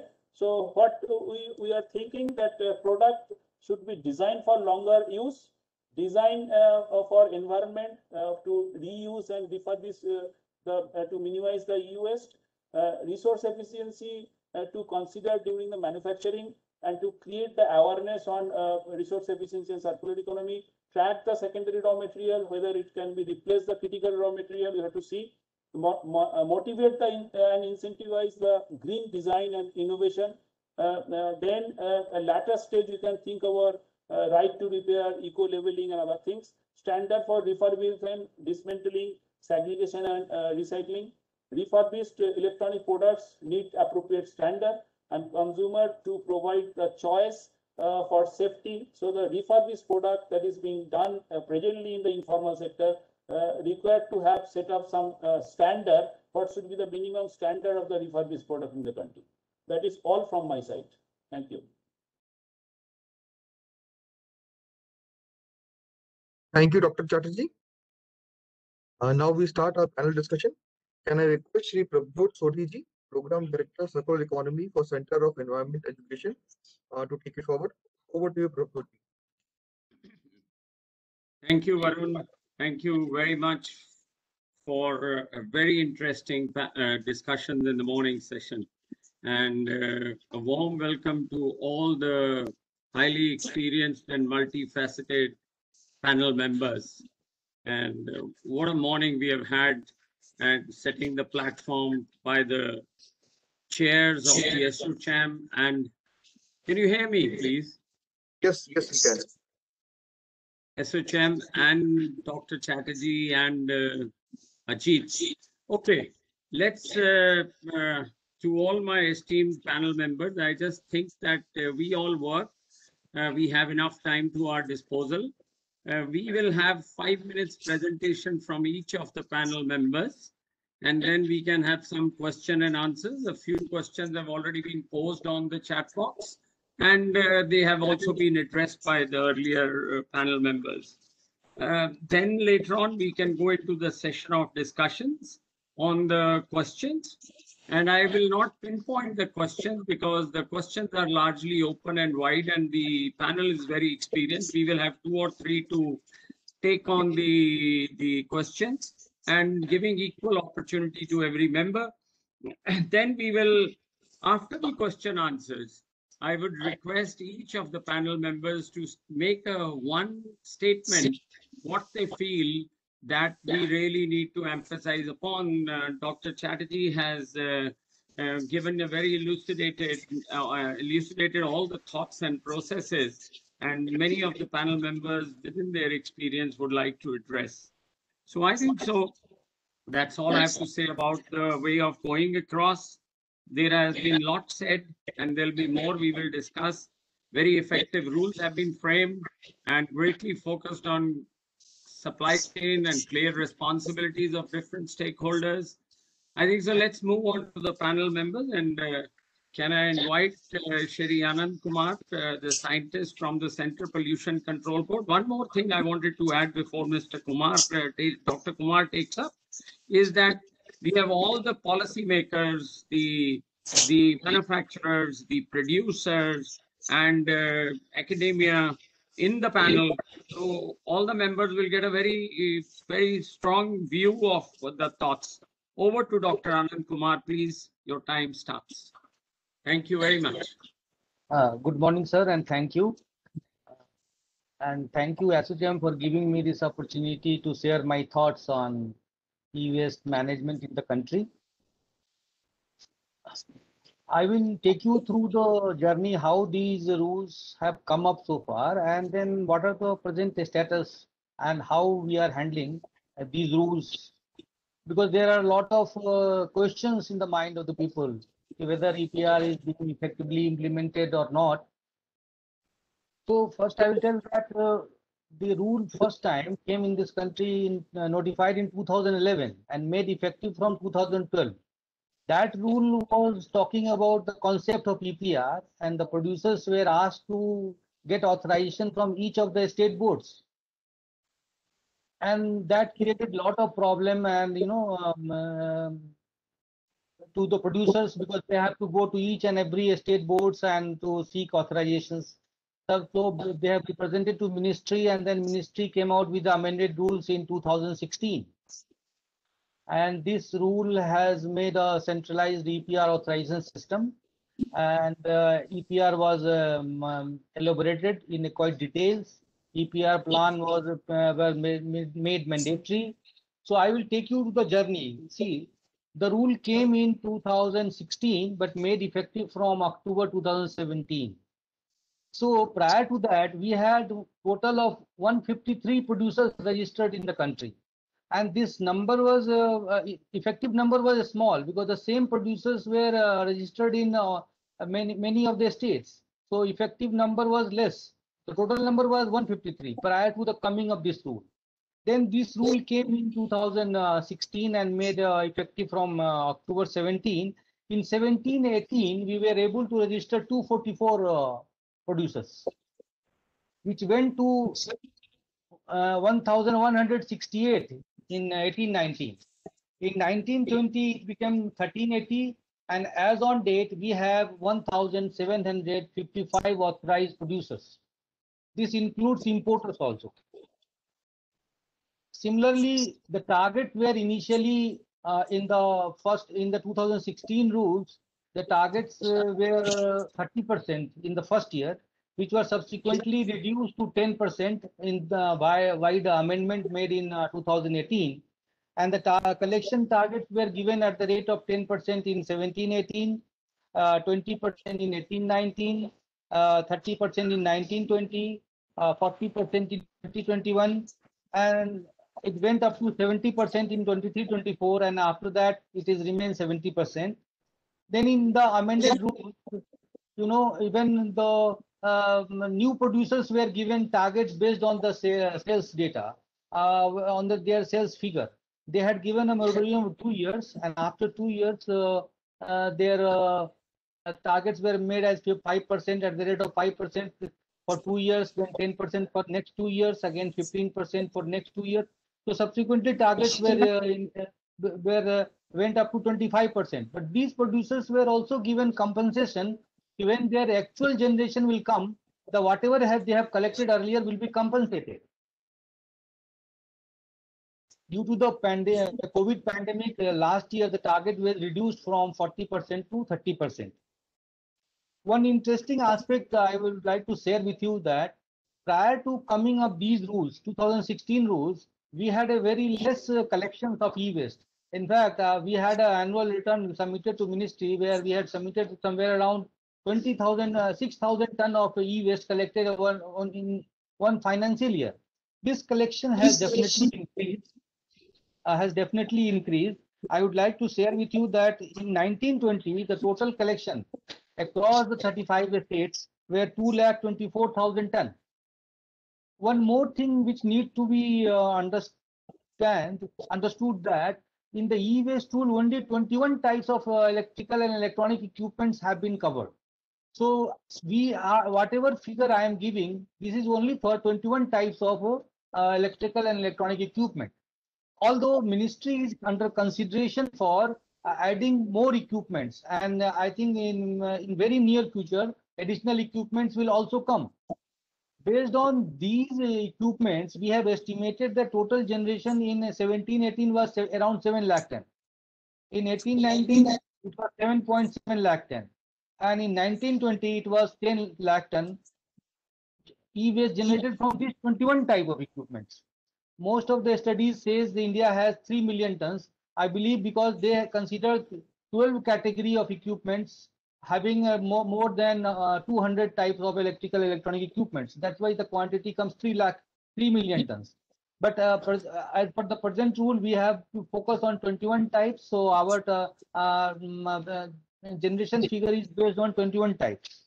One more interesting aspect I would like to share with you is that because of the intervention of Honorable N.C.T, we have made an action plan for effective implementation of e-waste tools. These action plans have several continuous activities which the states are, and these continuous activities are basically verification activities which the state boards are taking up, and then they are regularly submitting us quarterly reports. Based on these reports and based on our evaluation, last year we have issued almost 1,000 so-called notices to the producers. 186 so-called was issued for producers who have not met their collection targets. 523 so-called notices issued to the producers who have not submitted their annual return, and 292 so-called notices were issued to those producers whose collection systems were found faulty. One more information I would like to share with this esteemed panel that Central Board is on the verge of launching this online e-waste management system, which is basically a material balance system, where the entire value chain of e-waste we are trying to capture, and this software is being developed by CDAC, and it is in the second stage of testing. We have those vehicle tracking as well as video tracking features in this software. All the return filing and the form 6 generation will be only done through this system. All the bulk consumers, all the dismantlers and recyclers who have presently been authorized by different states has to come into this portal. The producers will have to come. We will be issuing them their user ID and password very soon. This is what from myself. Thank you very much. Thank you, Anand Kumarji, for really giving us a snapshot. I know the time was very short for you, and I'm sorry about that, but that's the limitation we fall in. But you really put it spot on. We will go to the next speaker, K.D. Bhardwaj, Regional Director of the National Productivity Council for Energy and Environment and Head International Services. Sir, we welcome you, and the floor is yours for another 5 to 6 minutes. Thank you, Dr. Sodhi. Thank you so much. I hope you can hear me. Yes, please. Go ahead. Thank you so much. I thank ASSOCHAM and all the panelists for this today's session. Anand Kumarji ended with a remark that CPCB is in process of developing e-portal. I think it's a very good move. We should have had this portal years before, but anyway, it's coming up. I'm very happy. So can I get some sharing rights so I can show two PPTs, just 2 PPTs? Varun, please give the sharing rights. Yes, because I just want to make 3 points and no problem. I'll just give me a second. I think EPR is one of the best tool for handling electronic waste in the country. It has been successfully working in Taiwan, Japan, Korea, and other countries, and now India has started. Of course, you can see my slide. You can see my slide. Yes, we can. Now, my to CPCB, Anand Kumarji, and all the panelists, my only question is, because people are saying that EPR is not effective or whatever. See, these are the major stakeholders in our EPR system. Look at them. How many of them are there? CPCB, State Pollution Control Board, Pollution Control Committees. Just now, Anand Kumarji mentioned number 1755 producers or manufacturers, 51 PROs already registered on your website, multiple collection centers, refurbishers, dismantlers, recyclers, ULBs, multiple port authorities, maybe more than 200 dealers. See, all these people are part of this EPR system, and even one link doesn't work, EPR will not work. So we need a strongest sound portal where all of them are connected dynamically. they can interact with each other. That kind of portal is required. Unless we are not connecting them, EPR will not be effective. And all of them are part of the CPR. This is my one first request and one suggestion, that all of them have to be collected on one portal. Secondly, second point is that I just want to show you this. Let me just, Taiwan portal, let me show you. Taiwan has this 4-in-1 recycling program. It has been working. I think there is a microphone on by some panelists or participant. Yeah. So in Taiwan, see, they have, you look at the community residents, they are involved in this because UNDP are there. Then there are recyclers, local authorities, and recycling fund. See, this is a government initiative. Let me tell you now very clearly here. Government cannot just make rules. They have to be involved in process also. If we just make rules, notify the rules, and then leave it to the private sector to do it by themselves by spending money, this kind of system in the beginning does not work. It takes time, and we are losing the time. Now, Taiwan has made this recycling fund, and let me tell you, this fund has not come from the government. It has come from the private sector. But government is managing this fund, and this fund is now being utilized for the recycling of waste. So this is therefore in one recycling program, and our EPR system requires that fund at this stage. Right now, what we are doing is fragmented. Each producer has to spend its own money. Each brand owner has to spend its own money. So it's fragmented approaches there. Rather than having this centralized approach by having such fund at national level to manage the CPR in the beginning few years until it stabilizes and starts working on its own, systems are developed, government support is required. Now look at this way it works. Recycling fund management board is there, set up by government, and this fund who pays, see, look at this blue, manufacturers or importers or product producers, they pay actually in this fund. Government is not paying. And then this from this fund, subsidies being given to the recycling facilities or collection centers to support this initiative. I want this kind of initiative to be taken up in India also to make this EPR successful. And my third point, now I'm not sharing my files. Third point, and now here I would like to ask the industry associations. Here my third point. Government of India announced 2 lakh crore production linked incentive scheme. Why not even 10% or 1% for recycling linked incentive scheme? This production is going to increase our waste. Where is the recycling linked incentive scheme by the Government of India? Thank you. That's my point at this stage. Thank you. Thank you, Mr. Dr. Bhardwaj. I would really say that what you have streamlined in the last minute, that why recycling is not given the importance is of great value. And I think so, it's very important that in the pandemic, this whole cycle, which is circular in nature, really stopped, because recyclers stopped. In the reverse, the poor informal sector had to really suffer. And I was working on plastics, and we were engaged in getting the travel passes for them in order to really collect. But where to go when the recycling was closed? The recyclers was closed. So thank you very much for giving a very interesting talk. I know the time is very short. We'll move to Ms. Pritika, Head Product of Reloop. We had a very interesting presentation from Ajit. Over to you, madam, please. Floor is yours. Thank you very much. And hello, everyone. Thanks to ASSOCHAM for this opportunity. I hope most of all the panels are on the same page. Like when we talk about the circular economy or like to handle everything in one place. That's how, like, maybe as from a technology background, I just want to mention more about like how we can handle this and what we can do better. So when we as an entrepreneurs, when we started our venture, we also understood that why e-waste is such a huge problem. Because the major reason that we identified are the market is highly fragmented and it is little dominant by the informal sector. So what we first need to focus on is how we can build a network. And that is the major challenge we have currently. And as like our previous panels mentioned, like we need to have this one place where we can connect all these stakeholders. like all the e-waste generators like industries, corporates, retailers, and also the aggregators. And the other side, maybe if we can onboard the certified recyclers and refurbishers, then we can have this one-stop solution where the complete things can be tracked.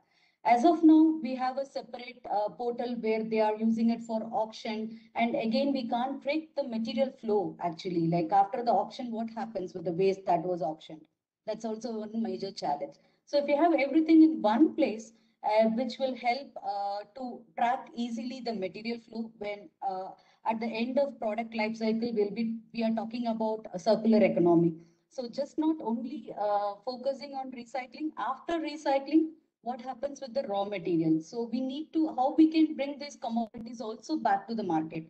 Because now, if you see, most of the customers are moving towards sustainable products. And it is part of their business KPIs also now. So how we can support the manufacturers and industries saying that like currently we are telling them you have an EPR target, so you have to recycle. Okay, after you recycle, what we can give back to them also, which is one important factor. So if we can bring back the secondary raw material in a formalized channel and help the manufacturers, which will really support the complete ecosystem. So that's the one thing which I want to share. And this is the thought that which we started researching long back, and we have come up with Reloop, which Ajit has showed in the previous session, and he has showed the demo of the portal. So yeah, that's what I want to share. You have one more minute if you want to say something. We'll balance the time. At least a woman is there who is speaking. Okay, so yeah, and just one more thing I want to mention. Whenever we talk about sustainability, it's just not waste. Okay, compliance is one of the major factor when it comes as a waste, and compliance is very closely coupled with sustainability. Even any solution that we come from making a digital technology or a digital transparency, the e-waste generators or the recycling industry, there are two factors usually when the business comes into picture. Either for the money, if they can get a good money, they will do that business, or if it is something from the government where it lies for their brand value, if legal things are also in place, they will do for it. So then bringing it like a value for the waste or something, we have to closely couple this sustainability topics with compliance, which can in future we can bring this to a right track. And whatever we are mentioning about all the forms which were in manual now and which we need to automate, and tracking from the production till recycling and recovery of the material, everything falls in place when this can be completely coupled with the compliance and legal thing. That is also one major point what I want to share. Thank you, Kritika. Thank you very much for your talk. I can't sum it up. You have touched on many ends, and neither I have to sum it up. But your thoughts on informal compliance and value for waste are much striking, and we'll surely address them over the period of time. Thank you once again, please. And then we'll come later in the questions. Can I call upon Prem Anandji, who is the Regulatory Affairs Senior Manager for Dell, and Dr. Anand, floor is yours for the next 5 to 6 minutes. Please go ahead. Yeah, thank you, sir. Maybe I'm going to ask Varun to grant me sharing rights. I'm just going to keep one slide on the screen for people to see while I talk. That gets a little more eyeballs and attention. Just give me a minute.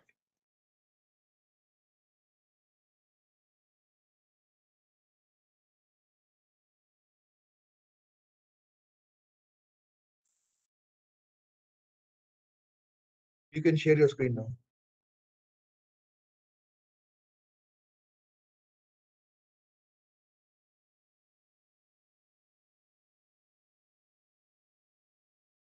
I hope we're all able to see just this one slide on circular material innovations, right?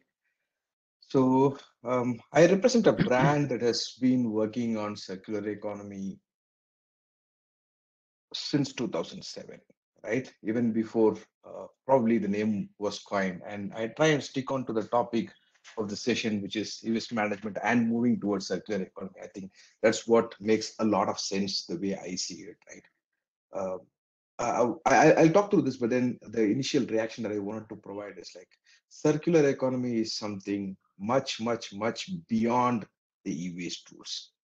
E-waste tools, electronics recycling is one element of a bunch of elements that when put together, contributes to circular economy. I think that is something that I really, really like to highlight and probably have people take away as a key message here. Circular economy is not just e-waste. It is not e-waste management rules version 2.0 or 3.2. E-waste tools is a part of circular economy. So when we speak about circular economy, we need to think beyond the e-waste tools. That's one very crystal clear message that I want to leave to the audience. And coming back to the circular material innovations that we've done, the other point to keep in mind or that I want to share is like all these were done without a regulatory mandate to do so, right? Talk about the post-consumer recycled plastics. The very first one you see on the slide was, or the last one that you see on the ocean-borne plastics we've done them without any regulatory mandate. And what prompts a brand? I'm just talking for Dell. There are a number of brands out here, some of them in this forum, some of them not in this forum, have been doing circular economy programs for long. Just that we are talking about it now, right? Which is good, which I welcome and I see a good sign.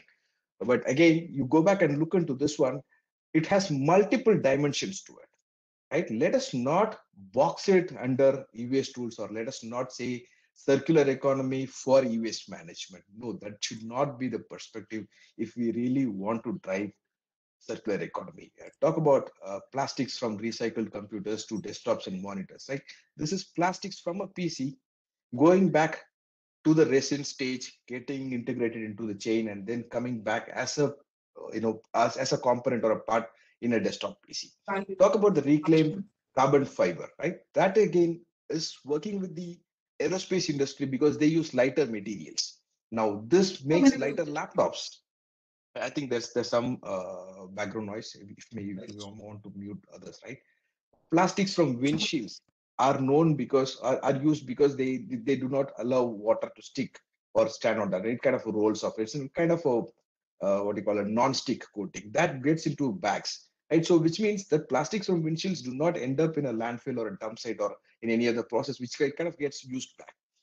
The other one that I want to highlight is the rare earth magnets from hard disks, right? So magnets from hard disks are most expensive, and using them again to develop or make hard disks. So this is what I think we need to be talking about. Innovation, right? Not just tightening the belt or tightening the string on the e-waste tools and trying or talking only about linearity. There is a product that is put on the market, the product gets used by a customer, gets collected by whoever the stakeholders, be it the formal or the informal, gets recycled. And what is that we're going to do by tightening just this portion of it? Nothing much. That's not circular economy. That's just promoting the linearity. What needs to be spoken is what happened before that at the product design stage. Some examples here. What happens after that? Some examples here talk about the hard drives and clear rare earth magnets. I think that is something we need to be speaking about. That is something we need to focus upon. Yes, of course, the e-waste tools can enable some of these actions. Really enable, not drive, not deliver entire circular economy. The tool that Reloop is working on plays a substantial role in it. So we welcome such moves. But again, what I want to leave, maybe wrap it up here, is that the most critical thing that I see that we need today is a different mindset to think beyond the e-waste tools, look at circular economy beyond or before manufacturing, after recycling, what happens to materials, how much of innovation can happen, right? That is what I think we need to be talking. And I think I'll wrap it up or sum it up there and then probably go to the next speakers and maybe have more discussions around this. Thank you. Thank you, Dr. Anand. Thank you very much. You've touched upon the various business models which you want to take it forward through circular economy approaches on life cycle extension, design stage, redesign, refurbishing at the recycling recovery. I mean, There's a whole lot of things you have said it very succinctly, but we welcome those, and I'm sure during the discussion we'll have another opportunity to hear on these issues from other speakers as well. Thank you very much once again. Can we go to the next speaker, Dr. Rajesh Kumar, Senior Scientist at C.M.A.T. Please, over to you. Floor is yours, please. Thank you very much. Thank you, and I have to thank the organizations to represent C.M.A.T. To be a bit louder, please, sir. Yeah. And can you please allow me to share a few slides? Yes, Rajesh, just give me a minute.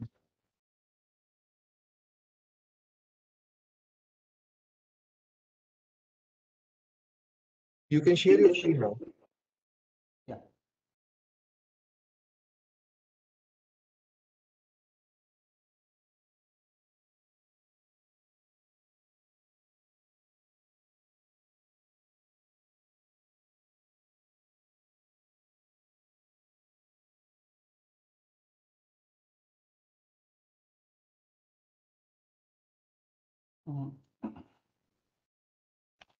Am I audible now? My sound is okay? Yes. Yeah, good. Yes, we can. Actually, yeah, good. Actually, now that our previous speaker Premanand has put the platform very open and very clear for me to start my work and to explain what are the activities of COE. So what is happening actually? So the refurbishing or the recycling or reuse of the materials from the e-waste, and also the technology by which we can recover these materials from e-waste. That's what I am going to talk about as a part of the circular economy program. And say I belong to Center of Materials for Electronics Technology. We have 3 laboratories. One is in Pune at Thrissur, and where we belong, I belong from C.M.A.T. Hyderabad, where out of see, one of the major activities is the e-waste recycling and the Center of Excellence on e-waste management. Out of the all other major activities like purification of the materials, then preparation of hafnium and all other materials. So when you talk about this e-waste management, COE, here we are looking for a single point solution where a startup person can come and go training on the various aspects of e-waste management like collection, dismantling, recovery of materials, and all those things. And also we are providing some of the HR management, for example, human resource management. Actually, the skilled manpower in this area is also an important for these recycling activities.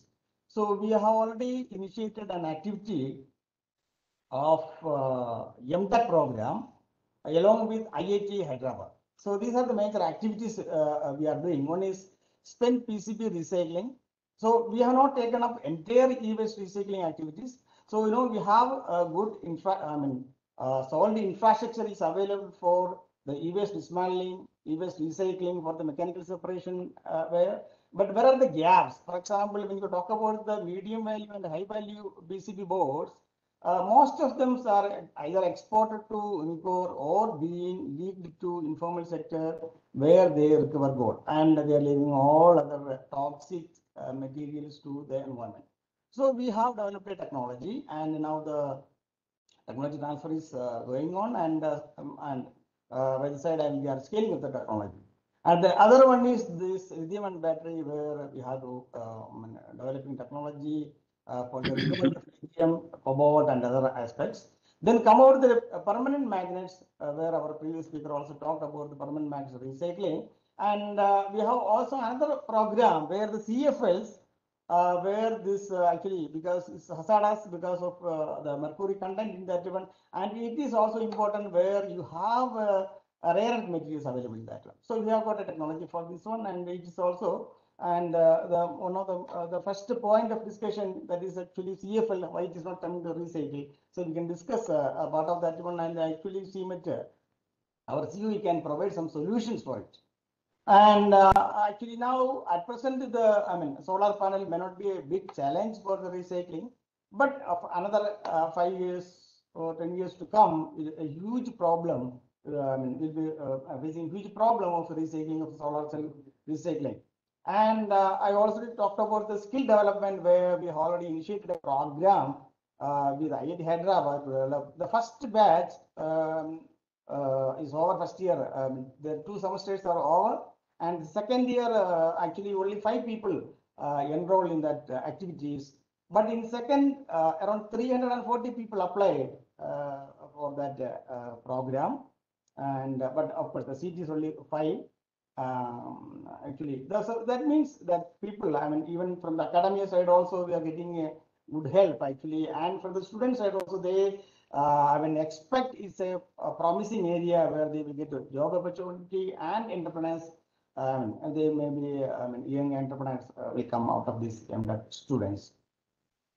And some of the startups, actually, we are also open to the people who have some idea and they want some facility, and they can come to CMET and you can utilize our facility to start, and they can develop the technology, can go back to, and they can start an industry. So such a, I mean, that facility is also available. And also some activities where we our capabilities, I mean, our background is not suiting, we are giving as a grand challenge to others. For example, recently we have given a grand challenge to the NIT Warangal for utilization of the slag which is coming out of this PCB processing in some other, for example, civil engineering applications. And they have come with a beautiful program in that case. This is the program what we have for the PCB recycling. It's one example. So we have the prototypes and also a pilot plant system. We have a demonstration plant available in our laboratory, in our COE, and the major I mean, process the smelting and the gas cleaning system. The most important aspect is the gas cleaning system, where what are the flue gases coming out of it should be compatible as per the CPCB norms. So these are the facilities, and these facilities are also open for people who can utilize. If they have some material with them, they can come and pay some money, and they can take back the material back with them. So this, and also this facility is being utilized for the training for the for the recyclers who are taken our technology. These are the gas cleaning system. Basically, a secondary chamber where it is heated up, and a scrubber, and this is a cyclone separator. So these are all the technology transfer activities. These technologies transferred to Namo eWaste, and these training sessions are going on. And also, we are also open to the small recyclers or small recyclers where they don't have the facility for the recovery of the precious metals. They can come to CMET and utilize our facility. And once they are confident of technology, they can go for the technology transfer, and we will train them and handhold them until the recycling and their industry for almost initial 2 years, so that please. So this is what then further discussions we can. If I have 2 more minutes, I can show some of the slides, if possible. Okay, go ahead. Take a minute, please. Just quickly run through. Yeah, this is actually the major the status of our technologies. Actually, the PCB recycling. So from the 100 kg per day capacity, we have upscaled to 300 kg per capacity, and it is in the TRL level 6. So the demonstration plant is ready. It is going on for the last 2 years. And so it is, and in the R&D side, it is being scaled up to 1 ton per day capacity. And the next one is the major one is the spent lithium battery. So it is in the TRL4 level. It is in the prototype system level. And we are also, instead of hydrometallurgical route, we are also doing the pyrometallurgical route of recovery of lithium battery, almost similar to the Umicore technology. So there where we are making the alloy of cobalt and other metals, and the recovery. If somebody wants us an alloy, we can use it, and somebody wants to separate, also it can be possible. Then recovery of rare earth elements from the permanent magnets. Actually, this is here one advantage is what we have is that actually the IREL, they have a solid infrastructure for the separation of this mixed rare earth oxides to the single rare earth materials. So we have already in touch with IREL. What they're telling, you get the material, you remove all these impurities, you get us the mixed rare earth oxide to us, we will do the separation. And from the permanent magnets, if you want to, for example, if it is, I mean, can be refurbished for lower applications, or it can be used, or and if it is an unserviceable magnet, it is not used at all. We can bring it and we can, I mean, take out all this iron, boron, and all. We can the mix rare earth oxides as oxalates or oxide form. We can give to IREL. IREL will separate into the individual forms and for the further applications, either as oxides and salts or as metal. So we are also already in MOE with them and they are ready to do it. And for permanent magnets, they have already one solvent extraction route. It is already ready for this aspect. Thank you. Yeah, when coming to the CFLs, of course, it is different types of brands, different combinations. Some complication is there, but still we have the facility to remove the mercury from that one at the source itself. So what we can talk about that for the first project point. CFL's the problem is that actually compared to other e-waste, where the consumer will get some money if you give it. But CFL and tube lights and all, the consumer have to give money to the collection agency or recovery agency because they don't get any out of it. So there, what we can do, the collection centers where 100 or 200 CFL or tube lights are there, and bulk beater facility, we can take it there. They can remove the mercury, and the rest of the glass portions, we can take it to a recycling plant where we can leach out the rare earth, and we can purify to a level which can be used as the raw material for the IRE. So that part, this part, even CMET can always train the people, and we can always give the, I mean, help to all the small recyclers who are also interested in this one. And here in this case, actually, yeah, in this case, actually, it's there's no major problem of technology transfer and all. As a consultancy project itself, we can help this small recyclers.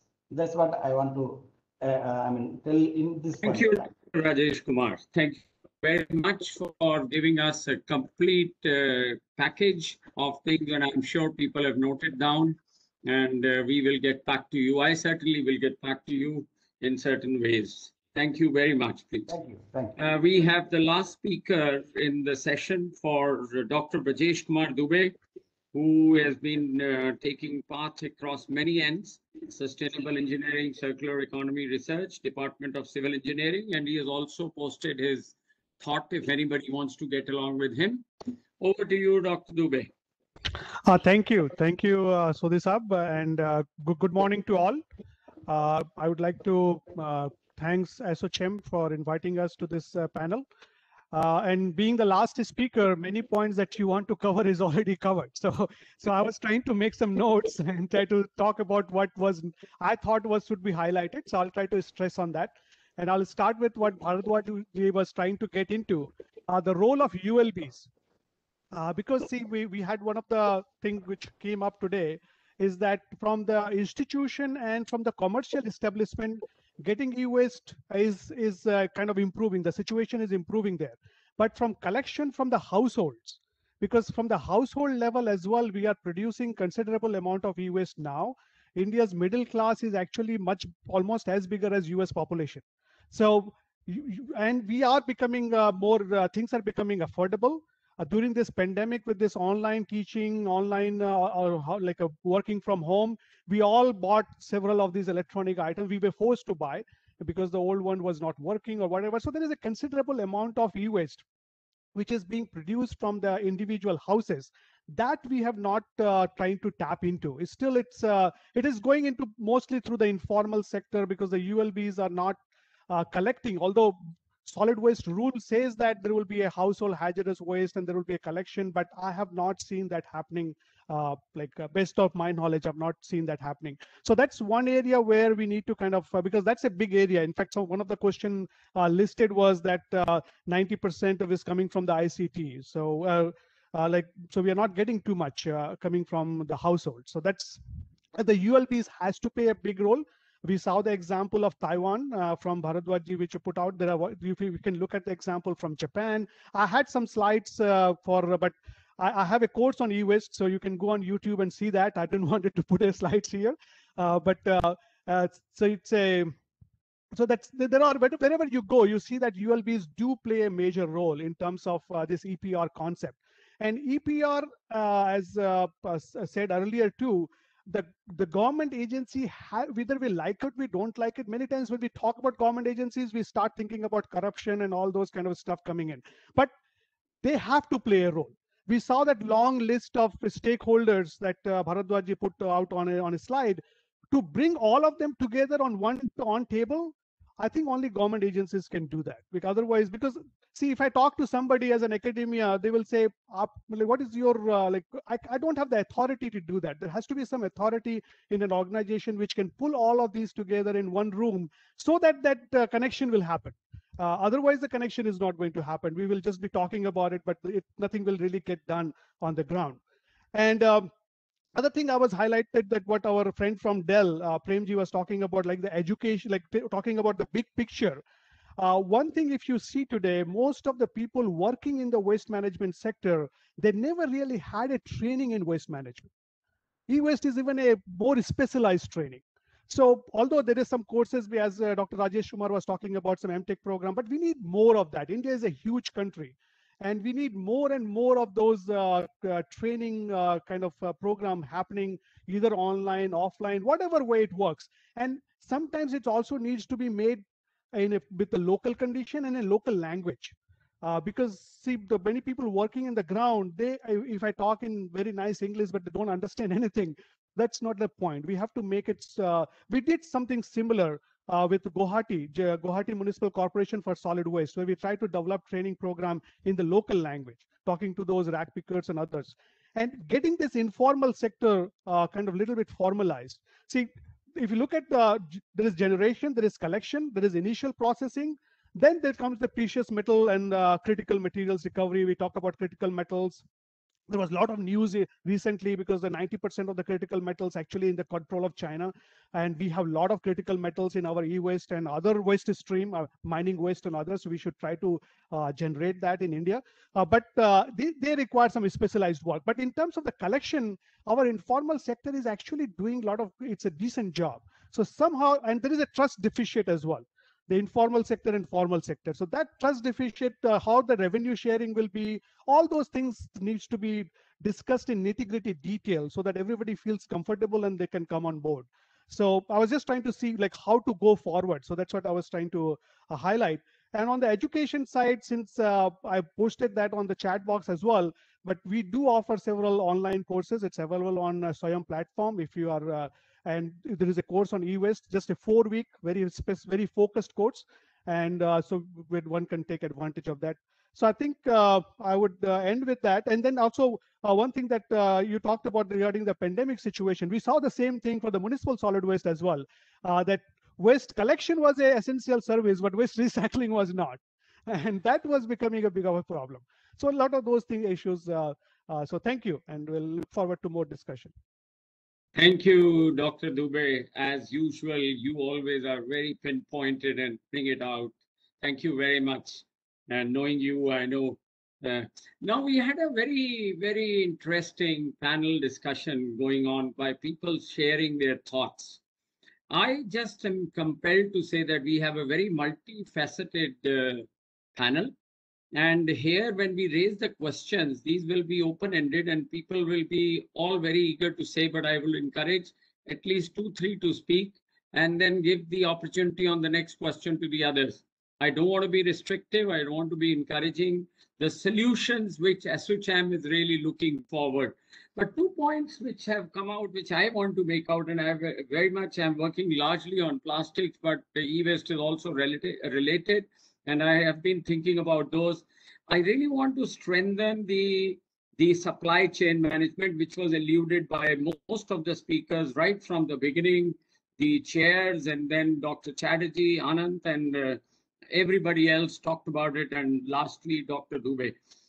We really need to strengthen. Sometimes I feel we have put a man on the moon, but the kabadiwala, which is our drop point basically in our English language, we have not been able to look for him to be strengthened. The waste picker started 80 years back when the real capitalism flowed into the system and remains to be the same, elusive of any benefits which have been created. There are more than 100 schemes available, but they are not having access to anything. Insurances, they don't even know what is insurances. They don't even have basic cards, identity to themselves. We all want an identity within our domains, and we create the identity. These people do not even are not even given the voice. So I think so. The drop points, how we do it, how we strengthen them, they play a major role. I was sometimes talking in one of the meetings with the Niti Aayog, and I was saying that if I'm a consumer, I want to throw my cells or give out the other e-waste which I have, I'll just throw it in the bin and it goes into the collection, and that person goes and throws it and it's put to light and it burns. With due regards, I'm saying that we have to, in every neighborhood, we will have to have a deposit scheme system. We'll have to open up shops. Why not the multiplexes that we create? We are not thinking about that we have deposit points or drop points, and whatever waste I have, dry waste I'm talking, not wet waste. Dry waste can be picked up and deposited there. At least we ensure that the drop points are linked to the systematized flow of recyclers, all what was said, and or extended producer responsibility people can come up and own these drop points. And I'm thinking of, let's dwell upon it over a period of time. Let's open to the questions now. We have had 2 questions from the chat box, and with the panel members, I would please be little pinpointed, short. We have about, Varun, if you allow me, can we carry on till 12:45, another 10 minutes? With all means, sir. By all Okay, means. as per the panels and as per the members' availability. Thank you, Varun. So one of the points which was said was, what are the challenges in waste management? Although many of the speakers have alluded on this, Sandip Chatterjee very much put a slide on it and started to mention, we have all said it, but I would like 1 or 2 of the panelist members to really, if they want to raise up some of these issues on what are the challenges in waste management. I'm talking electronic waste. Over to the panel members. Please raise your hand and we will go to the speaker.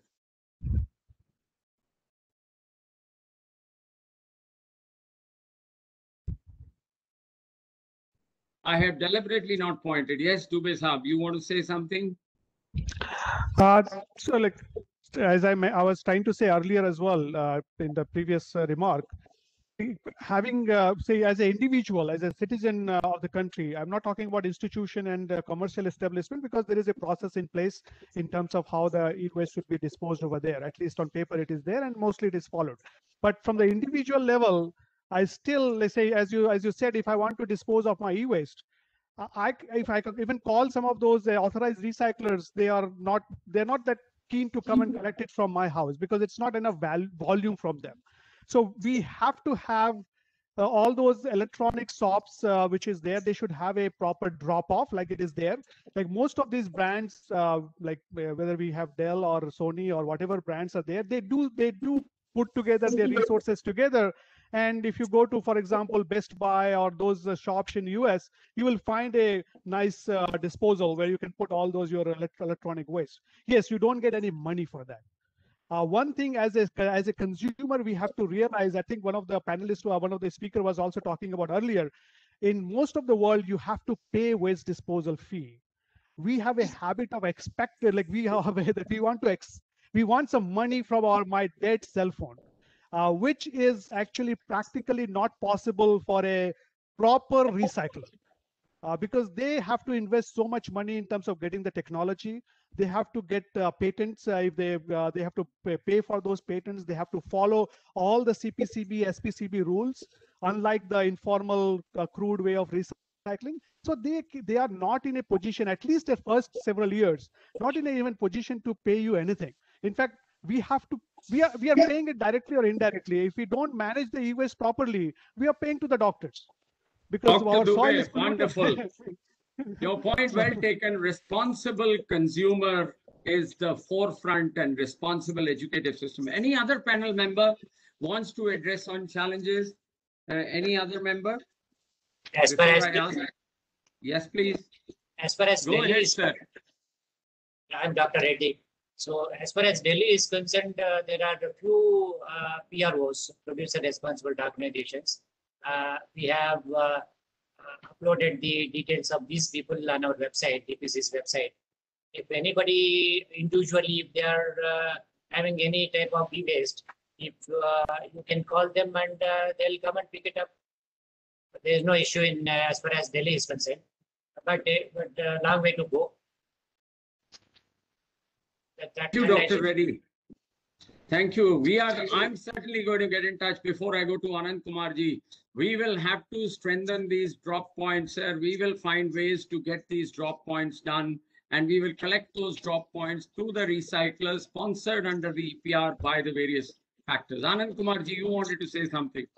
Yeah, actually, the biggest challenge is the consumer behavior, as Dr. Dubey also said, that we have to, because we are always expecting something in return of the goods given for recycling. So this consumer behavior needs to be, and how we will address it, I don't know. Second thing, since we are managing and implementing these e-waste tools, so we are seeing that all the producers who have received authorization, they give their EPR plan. And these EPR plans have the details of the collection centers. They have the details of their, toll-free numbers, the contact person details in each of the collection centers. They have almost one collection center per state or collection point per state. And all these producers have their EPR plan on their websites. But still, as Dr. Dubey said, nobody is ready to come and collect. So I believe that we have to be more vigilant in enforcing these EPR plans, and accordingly we have been regularly issuing so-called notices. And now we have I have just missed one point in the morning session, that we have also come out with environmental compensation guidelines. So any violators has to be paying environmental compensation charges for violation of the e-waste rules. So I believe once we started doing this, the collection may improve. That's all. Yes. Compliance and incentive has to go hand in hand. You have also to incentivize consumers. As I was trying to say, time has come where we have to make consumer responsible and make drop points within every neighborhood of 10,000 people. In India, if we have to succeed, that's the only way out. Our kabadiwalas are our lifeline. So-called kabadiwala. And when I go to the kabadiwala and ask them, he says कि साहब मैं क्या करूं, मेरा बेटा तो काम करना ही नहीं चाहता है, वो कहता मैं कचरे में नहीं जाऊंगा. So see the divide getting on. Anyway, let me move on to the next question, which is I'm sure any panelist wants to speak on this. Yes, please go ahead, Bhardwaj sir. Very briefly, responsible consumer and consumer behavior completely depends upon the level of awareness. And level of awareness is not just training, it's bringing that culture. Awareness to the extent culture changes. If we are not able to do it, we will never get responsible consumer or good consumer behavior. Just now, Dr. Anand mentioned that CPCB had to issue so-called notices to the manufacturers. Now, when organized sector is not having good behavior or responsible behavior, how can we expect from the informal sector or normal citizens? So until unless this awareness level at the company level and at the consumer level changes, nothing will work fine. Thank you. Thank you, Dr. Bhardwaj. And let me ask Krutika and Premanand also if they would like, and Dr. Rajesh Kumar, if they would like to speak on this before we move to the next question. I don't want to be making them. Yes, please, go ahead. I agree with almost all my co-panelists have mentioned. I would like to add just one line, right? What producers can do is to create a conduit or a system for customers to return products, Mm. right? Which is what is mandated through the EPR plan. Beyond that, what producers cannot do is to force consumers to use that conduit, right? That is something that we need to keep in mind. How do you get them to use? And that kind of ties back with what Dr. Bharadwaj just mentioned, not just training and awareness. It has to be a cultural shift. I think I'll leave it there. Thanks. Thank you. Thank you, Prem. And Shrutika and Dr. Kumar, if you want to add something, unless we move. Yeah, additional to what Prem has mentioned, it's mainly from like a take back program, like how we are giving the warranty for the electronics items. If we can something as a take back program from consumers, which can also help us over here to collect the a product once it gets life cycle end. So that is one thing which I want to mention. Good, good, good. Thank you. Rajesh? Yeah, this is collection is the big challenge. So we are talking about the individual consumers. For example, you cannot expect a recycler come and collect e-waste from your house because it is not profitable for him. It is not practical also. So we can keep all our e-waste along with our glass, plastic, and other waste in a particular place, and a particular day some organization they can come collect from any residential area, each residential area, something like that. Such sort of model can work, because coming for one mobile phone to your house is not practical.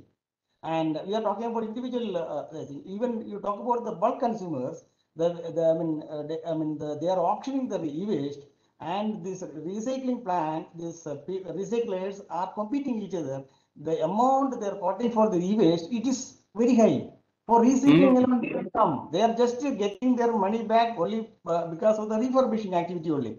It is huge, because we come to know how can you, it's possible. For example, Infosys is quoting this many crores of material for this many pieces. How you are able to do it? When he asked me, they told, so 80% of the items are good, we go for refurbishing and we will get back our money. So this is the competition. So in one part, you are not able to get the e-waste, and another part, there is a big competition as well. So it has to be a balanced act from the residential. Thank you, Dr. Kumar. Thank you, Dr. Kumar. Since we have policymaker Anand Kumarji there, Anand Kumarji, I think so I will request Varun to share this proceedings of what the discussions are going on with everybody. And we really need to come up with a page on for you in the rules or amendments to take up how to have a responsible behavior collection system, really mandate of the rules. We talk everything else, but we don't talk about this cultural shift which people are talking here. We don't talk about the responsible behavior, how we need to get into it. Even though it is upfront in your mind, Anandji, you really made a beautiful presentation within the short time. And I must say that whenever in the plastics also, when we are talking, and we are talking e-waste here also, most of the emphasis we are making is on the brand owners, is you give your action plan of collection, and they will take waste management agencies or whichever area. But we have to also insist that in this, we also need to strengthen the collection systems, because as everybody has mentioned, they will not come to collect. Cost is very high. We'll have to think about alternates, how the consumer can be developed, a solution based. Anandji, you want to say something? We'll move to the next question off. Actually, CPCB is mainly a regulator, We will pass this in information to ministry. They will decide on this. Correct. Great. Good. So we have had a very interesting discussion. Now I want to shift to a little bit more on the, EPR is a very constructive measure. There is no doubt about that. It has been introduced. It has been introduced, as somebody pointed it out very detailedly, that it came into 2016, 2017, elaborated, and it was mandatory. But I would like to ask the panelists that even when we have such good constructive policies, yes, responsible behavior is one, drop points is another. Why is it that there is a limited achievement of it? Why, for example, tube lights, mobiles? I was in Goa and I don't want to name the person, a very enthusiastic ULB person there. Sanjit was very, very keen that I don't know how to get it. He took personal interest and got the one of the listed agencies in the EPR, in the e-waste recyclers to do it, but it took a lot of time, and it's an effort which went beyond his thing. How can we really make it effective in a supply chain management? Over to some of the key members who want to take it up. Anybody on the floor of the panels want to take this on EPR?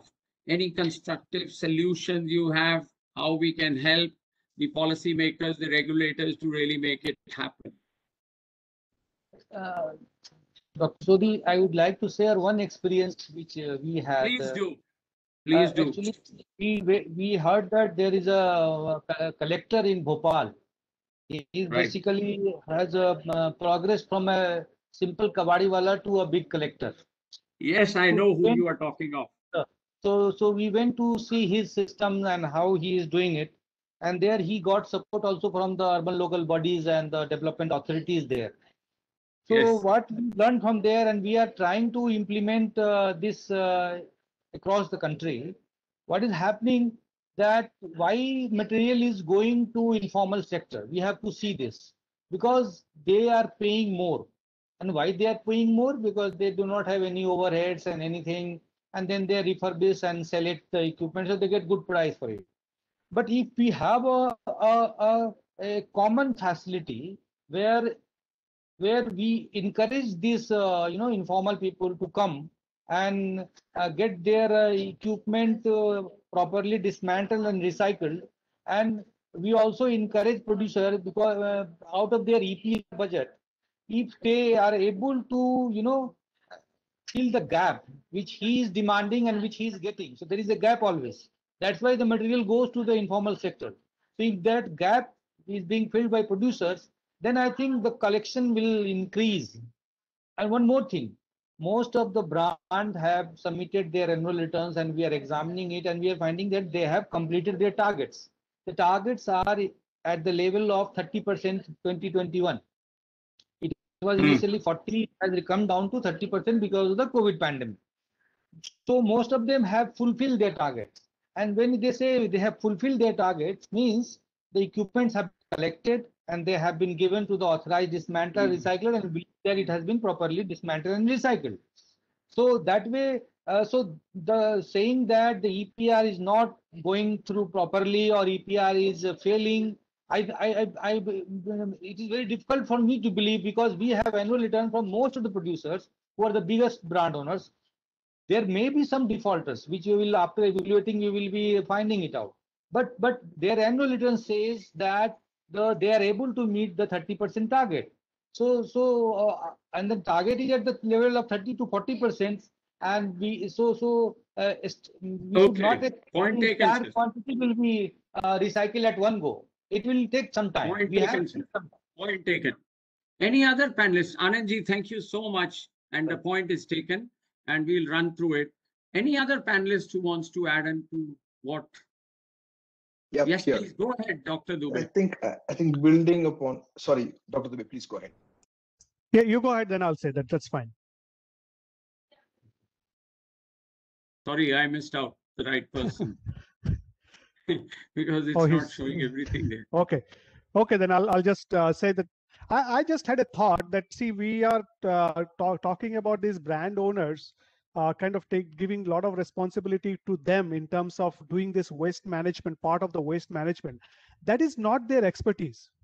What about like some of the experiences which is from the overseas that I have seen, like I used to work in Canada, US before, that what we have seen there, that brand owners are actually charged certain amount of money, and that money comes to a pool, and that pool is managed by a semi-government agency with certain rules and certain responsibility, and then the money is given to those companies who are actually specialized in waste management.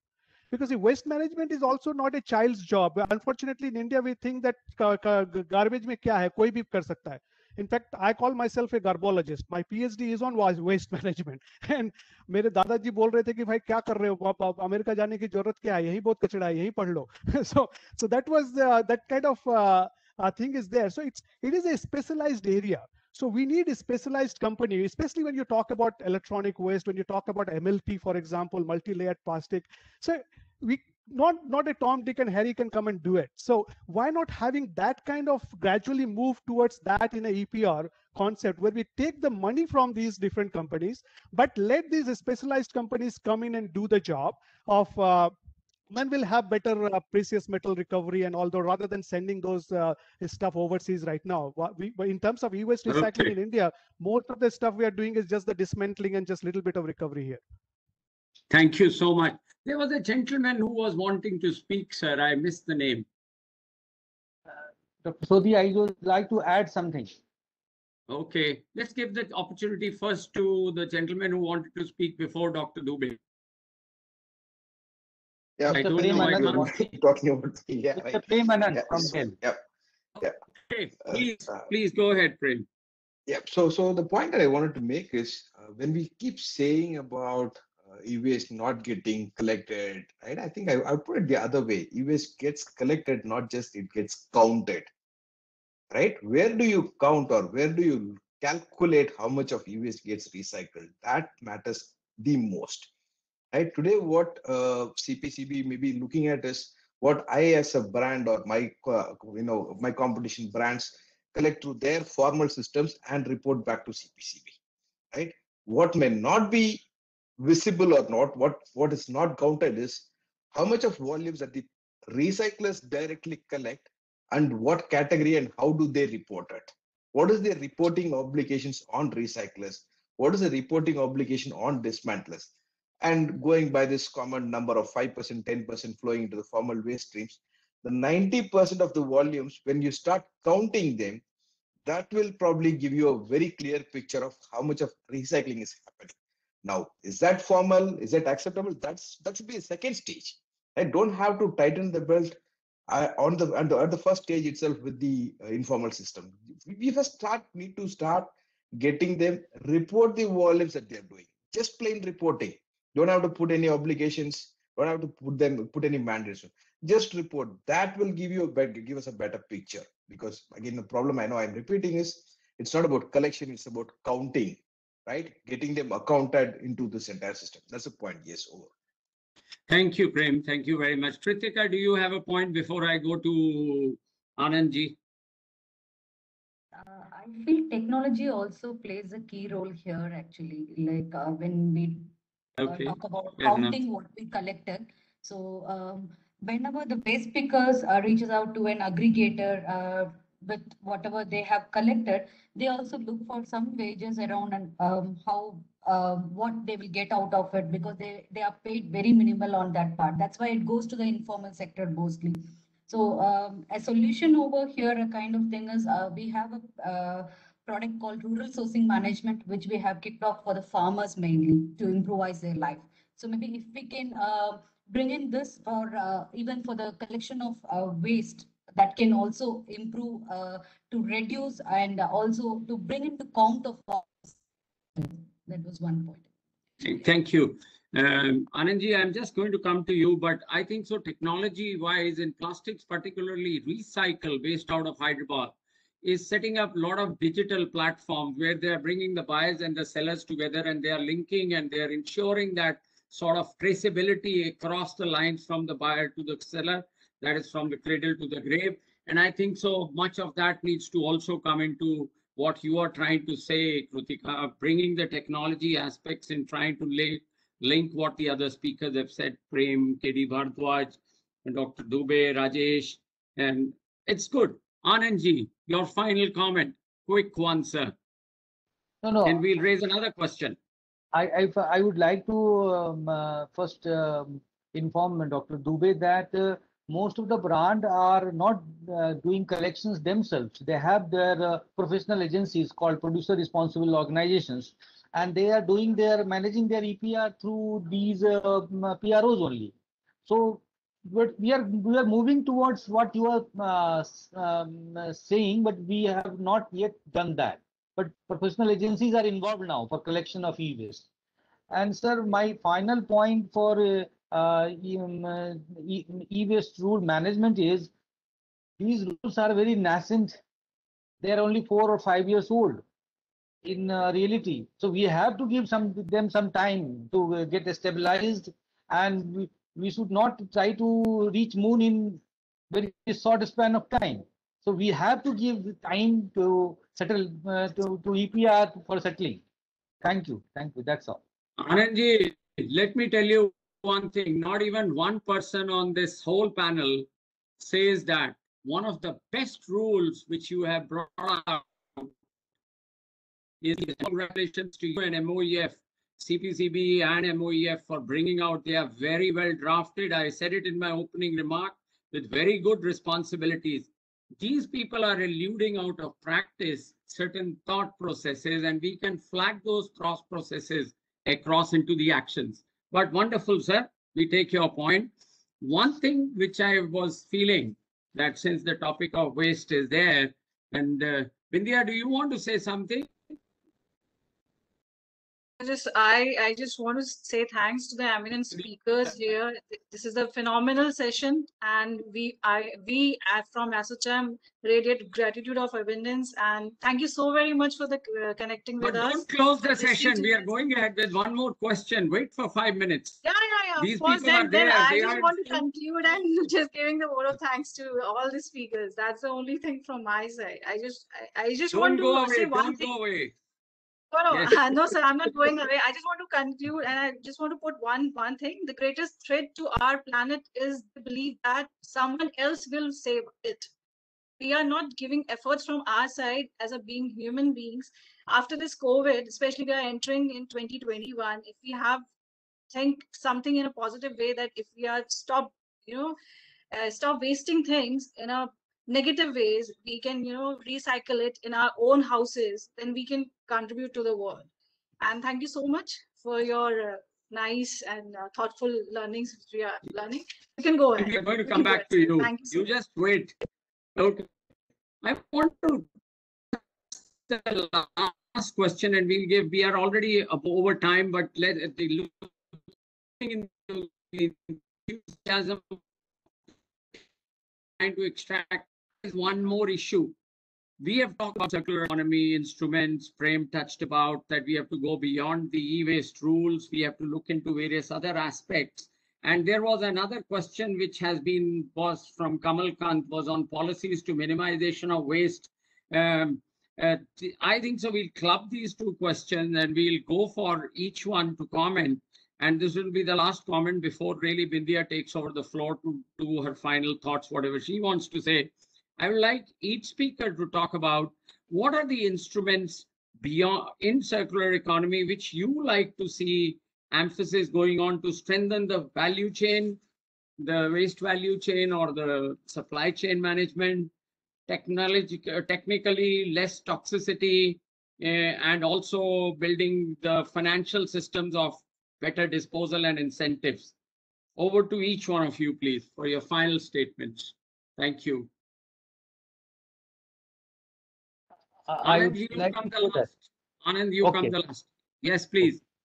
Others, go ahead, sir. Who was trying to speak? Anandji, I would keep the last. You're the regulator, policy maker. Right, sir. Let me just make my point briefly. Very good, Bhardwaj. Yeah. I think if we really want to have circular economy as a reality in our country, in my view, EPR is the only solution, whether it's a plastic waste, electronic waste, or any kind of waste. The producer or the owner or the manufacturer should take back the item. But transparent and effective EPR is important. Just now, Dr. Anand Kumar mentioned that most of the companies have met their target. As a citizen, I am not aware about this. I want transparent portal where I know which company is meeting target, which is not. So excellent. And because as a citizen, I have right to know which so that I can buy their product, so I can decide what to do. So I once again request government, central personnel board, make this entire process visible to the people, and companies will change their behavior. Everything will change. as a citizen, I have full right to know in my country how EPR is being implemented, who is recycling, who is collecting, and how much is being collected. Thank you so much. Thank you, Dr. Bhardwaj. Thank you very much. Next, please. Rajesh. And then we come to Kritika. Yeah. Anandji will come to you last. Prem. So my point is that actually, instead of looking to West for the solutions for technologies and all, there are actually, I mean, the recycling technologies are developed in CPET Bhubaneswar for plastic recycling from e-waste, and there are many technologies developed in enamel Bhubaneswar, and some of the technologies are developed in our COE. And again, there is an excellent opportunity for any new recycler or any solution provider. We are there, so we have to utilize the whatever the R&D efforts of developed in our country for getting a excellent solution for this problem. So that is the. Thank you. Excellent point. Thank you. R&D needs to be really given the push, and there has to be some way of incentivizing the companies or the producers or the supply chain stakeholders. Very good. Thank you. Kritika. We all talked about reduce, reuse, recycle and everything. From my point of view, I feel than just telling now on as a recycle, reduce or something, we have to talk more about responsible recycle, responsible production and responsible consumption, which is very important going forward. That is Excellent. what I feel actually.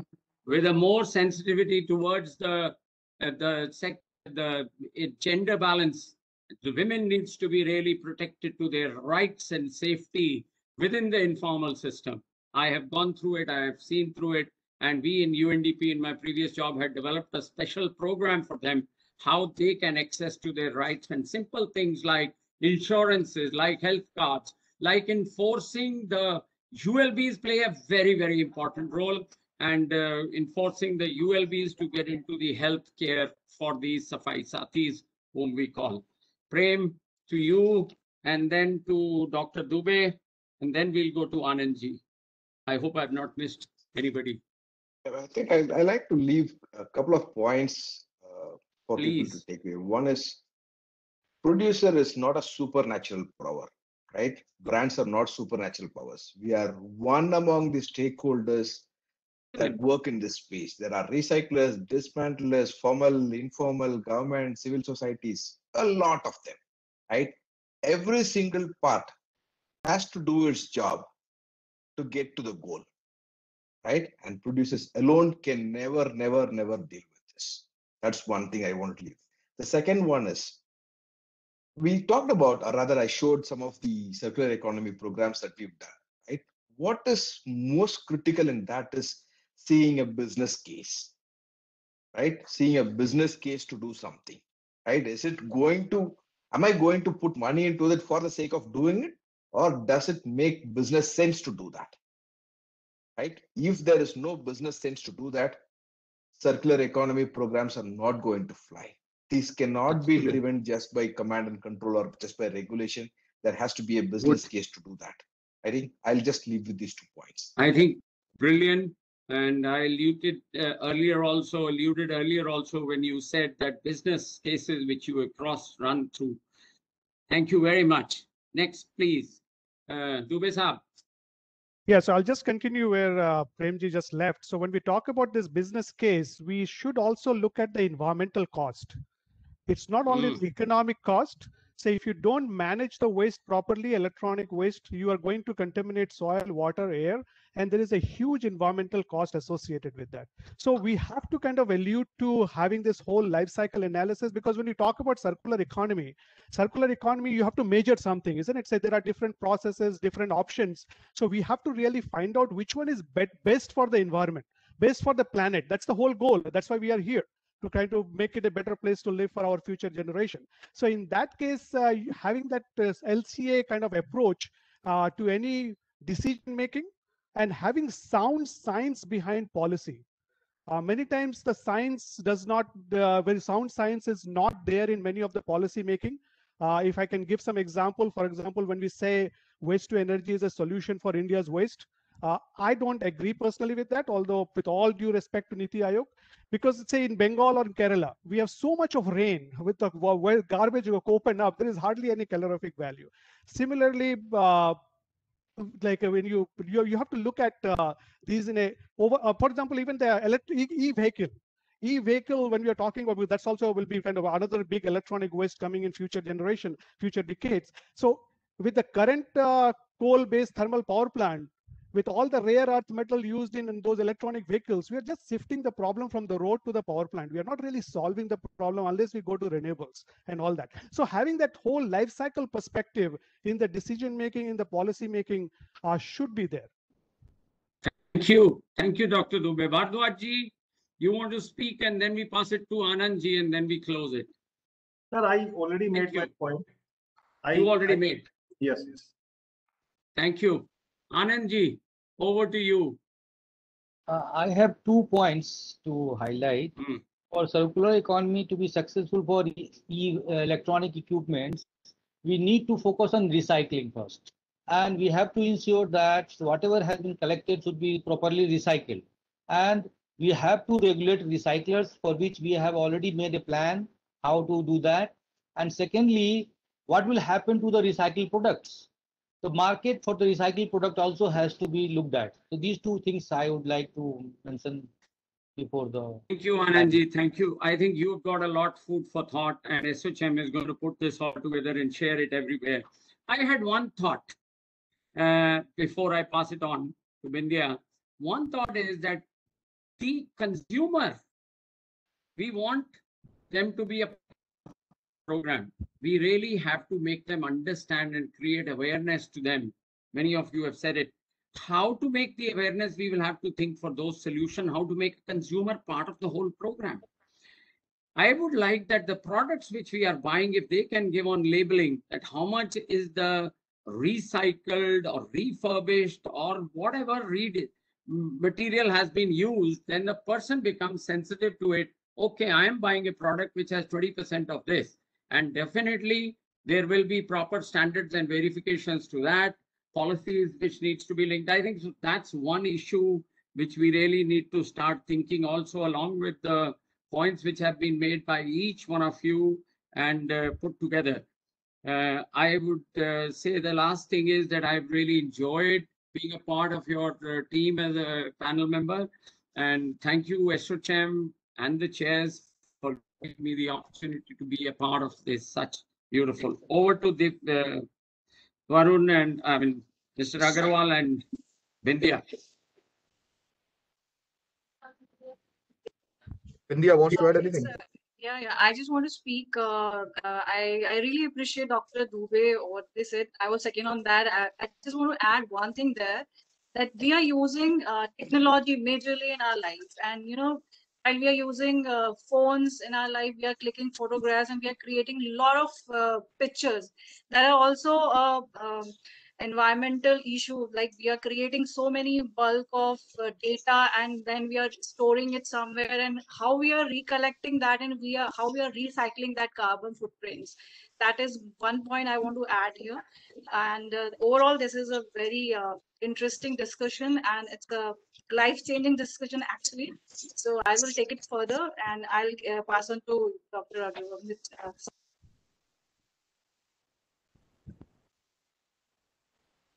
You, sir. I've already summed up. Varun, you want to close it, or let's say bye-bye to everybody? Sodhi sir, I think we should let's say bye-bye to everyone, and let's take it forward. Today's discussion has been very eye-opening, and thank you all for joining. Thank you. Thank you. Thanks for coordinating this. Thanks all. Thank you. Thank you, everyone. Do share these details with everybody, Varun. Yeah, sure, I will.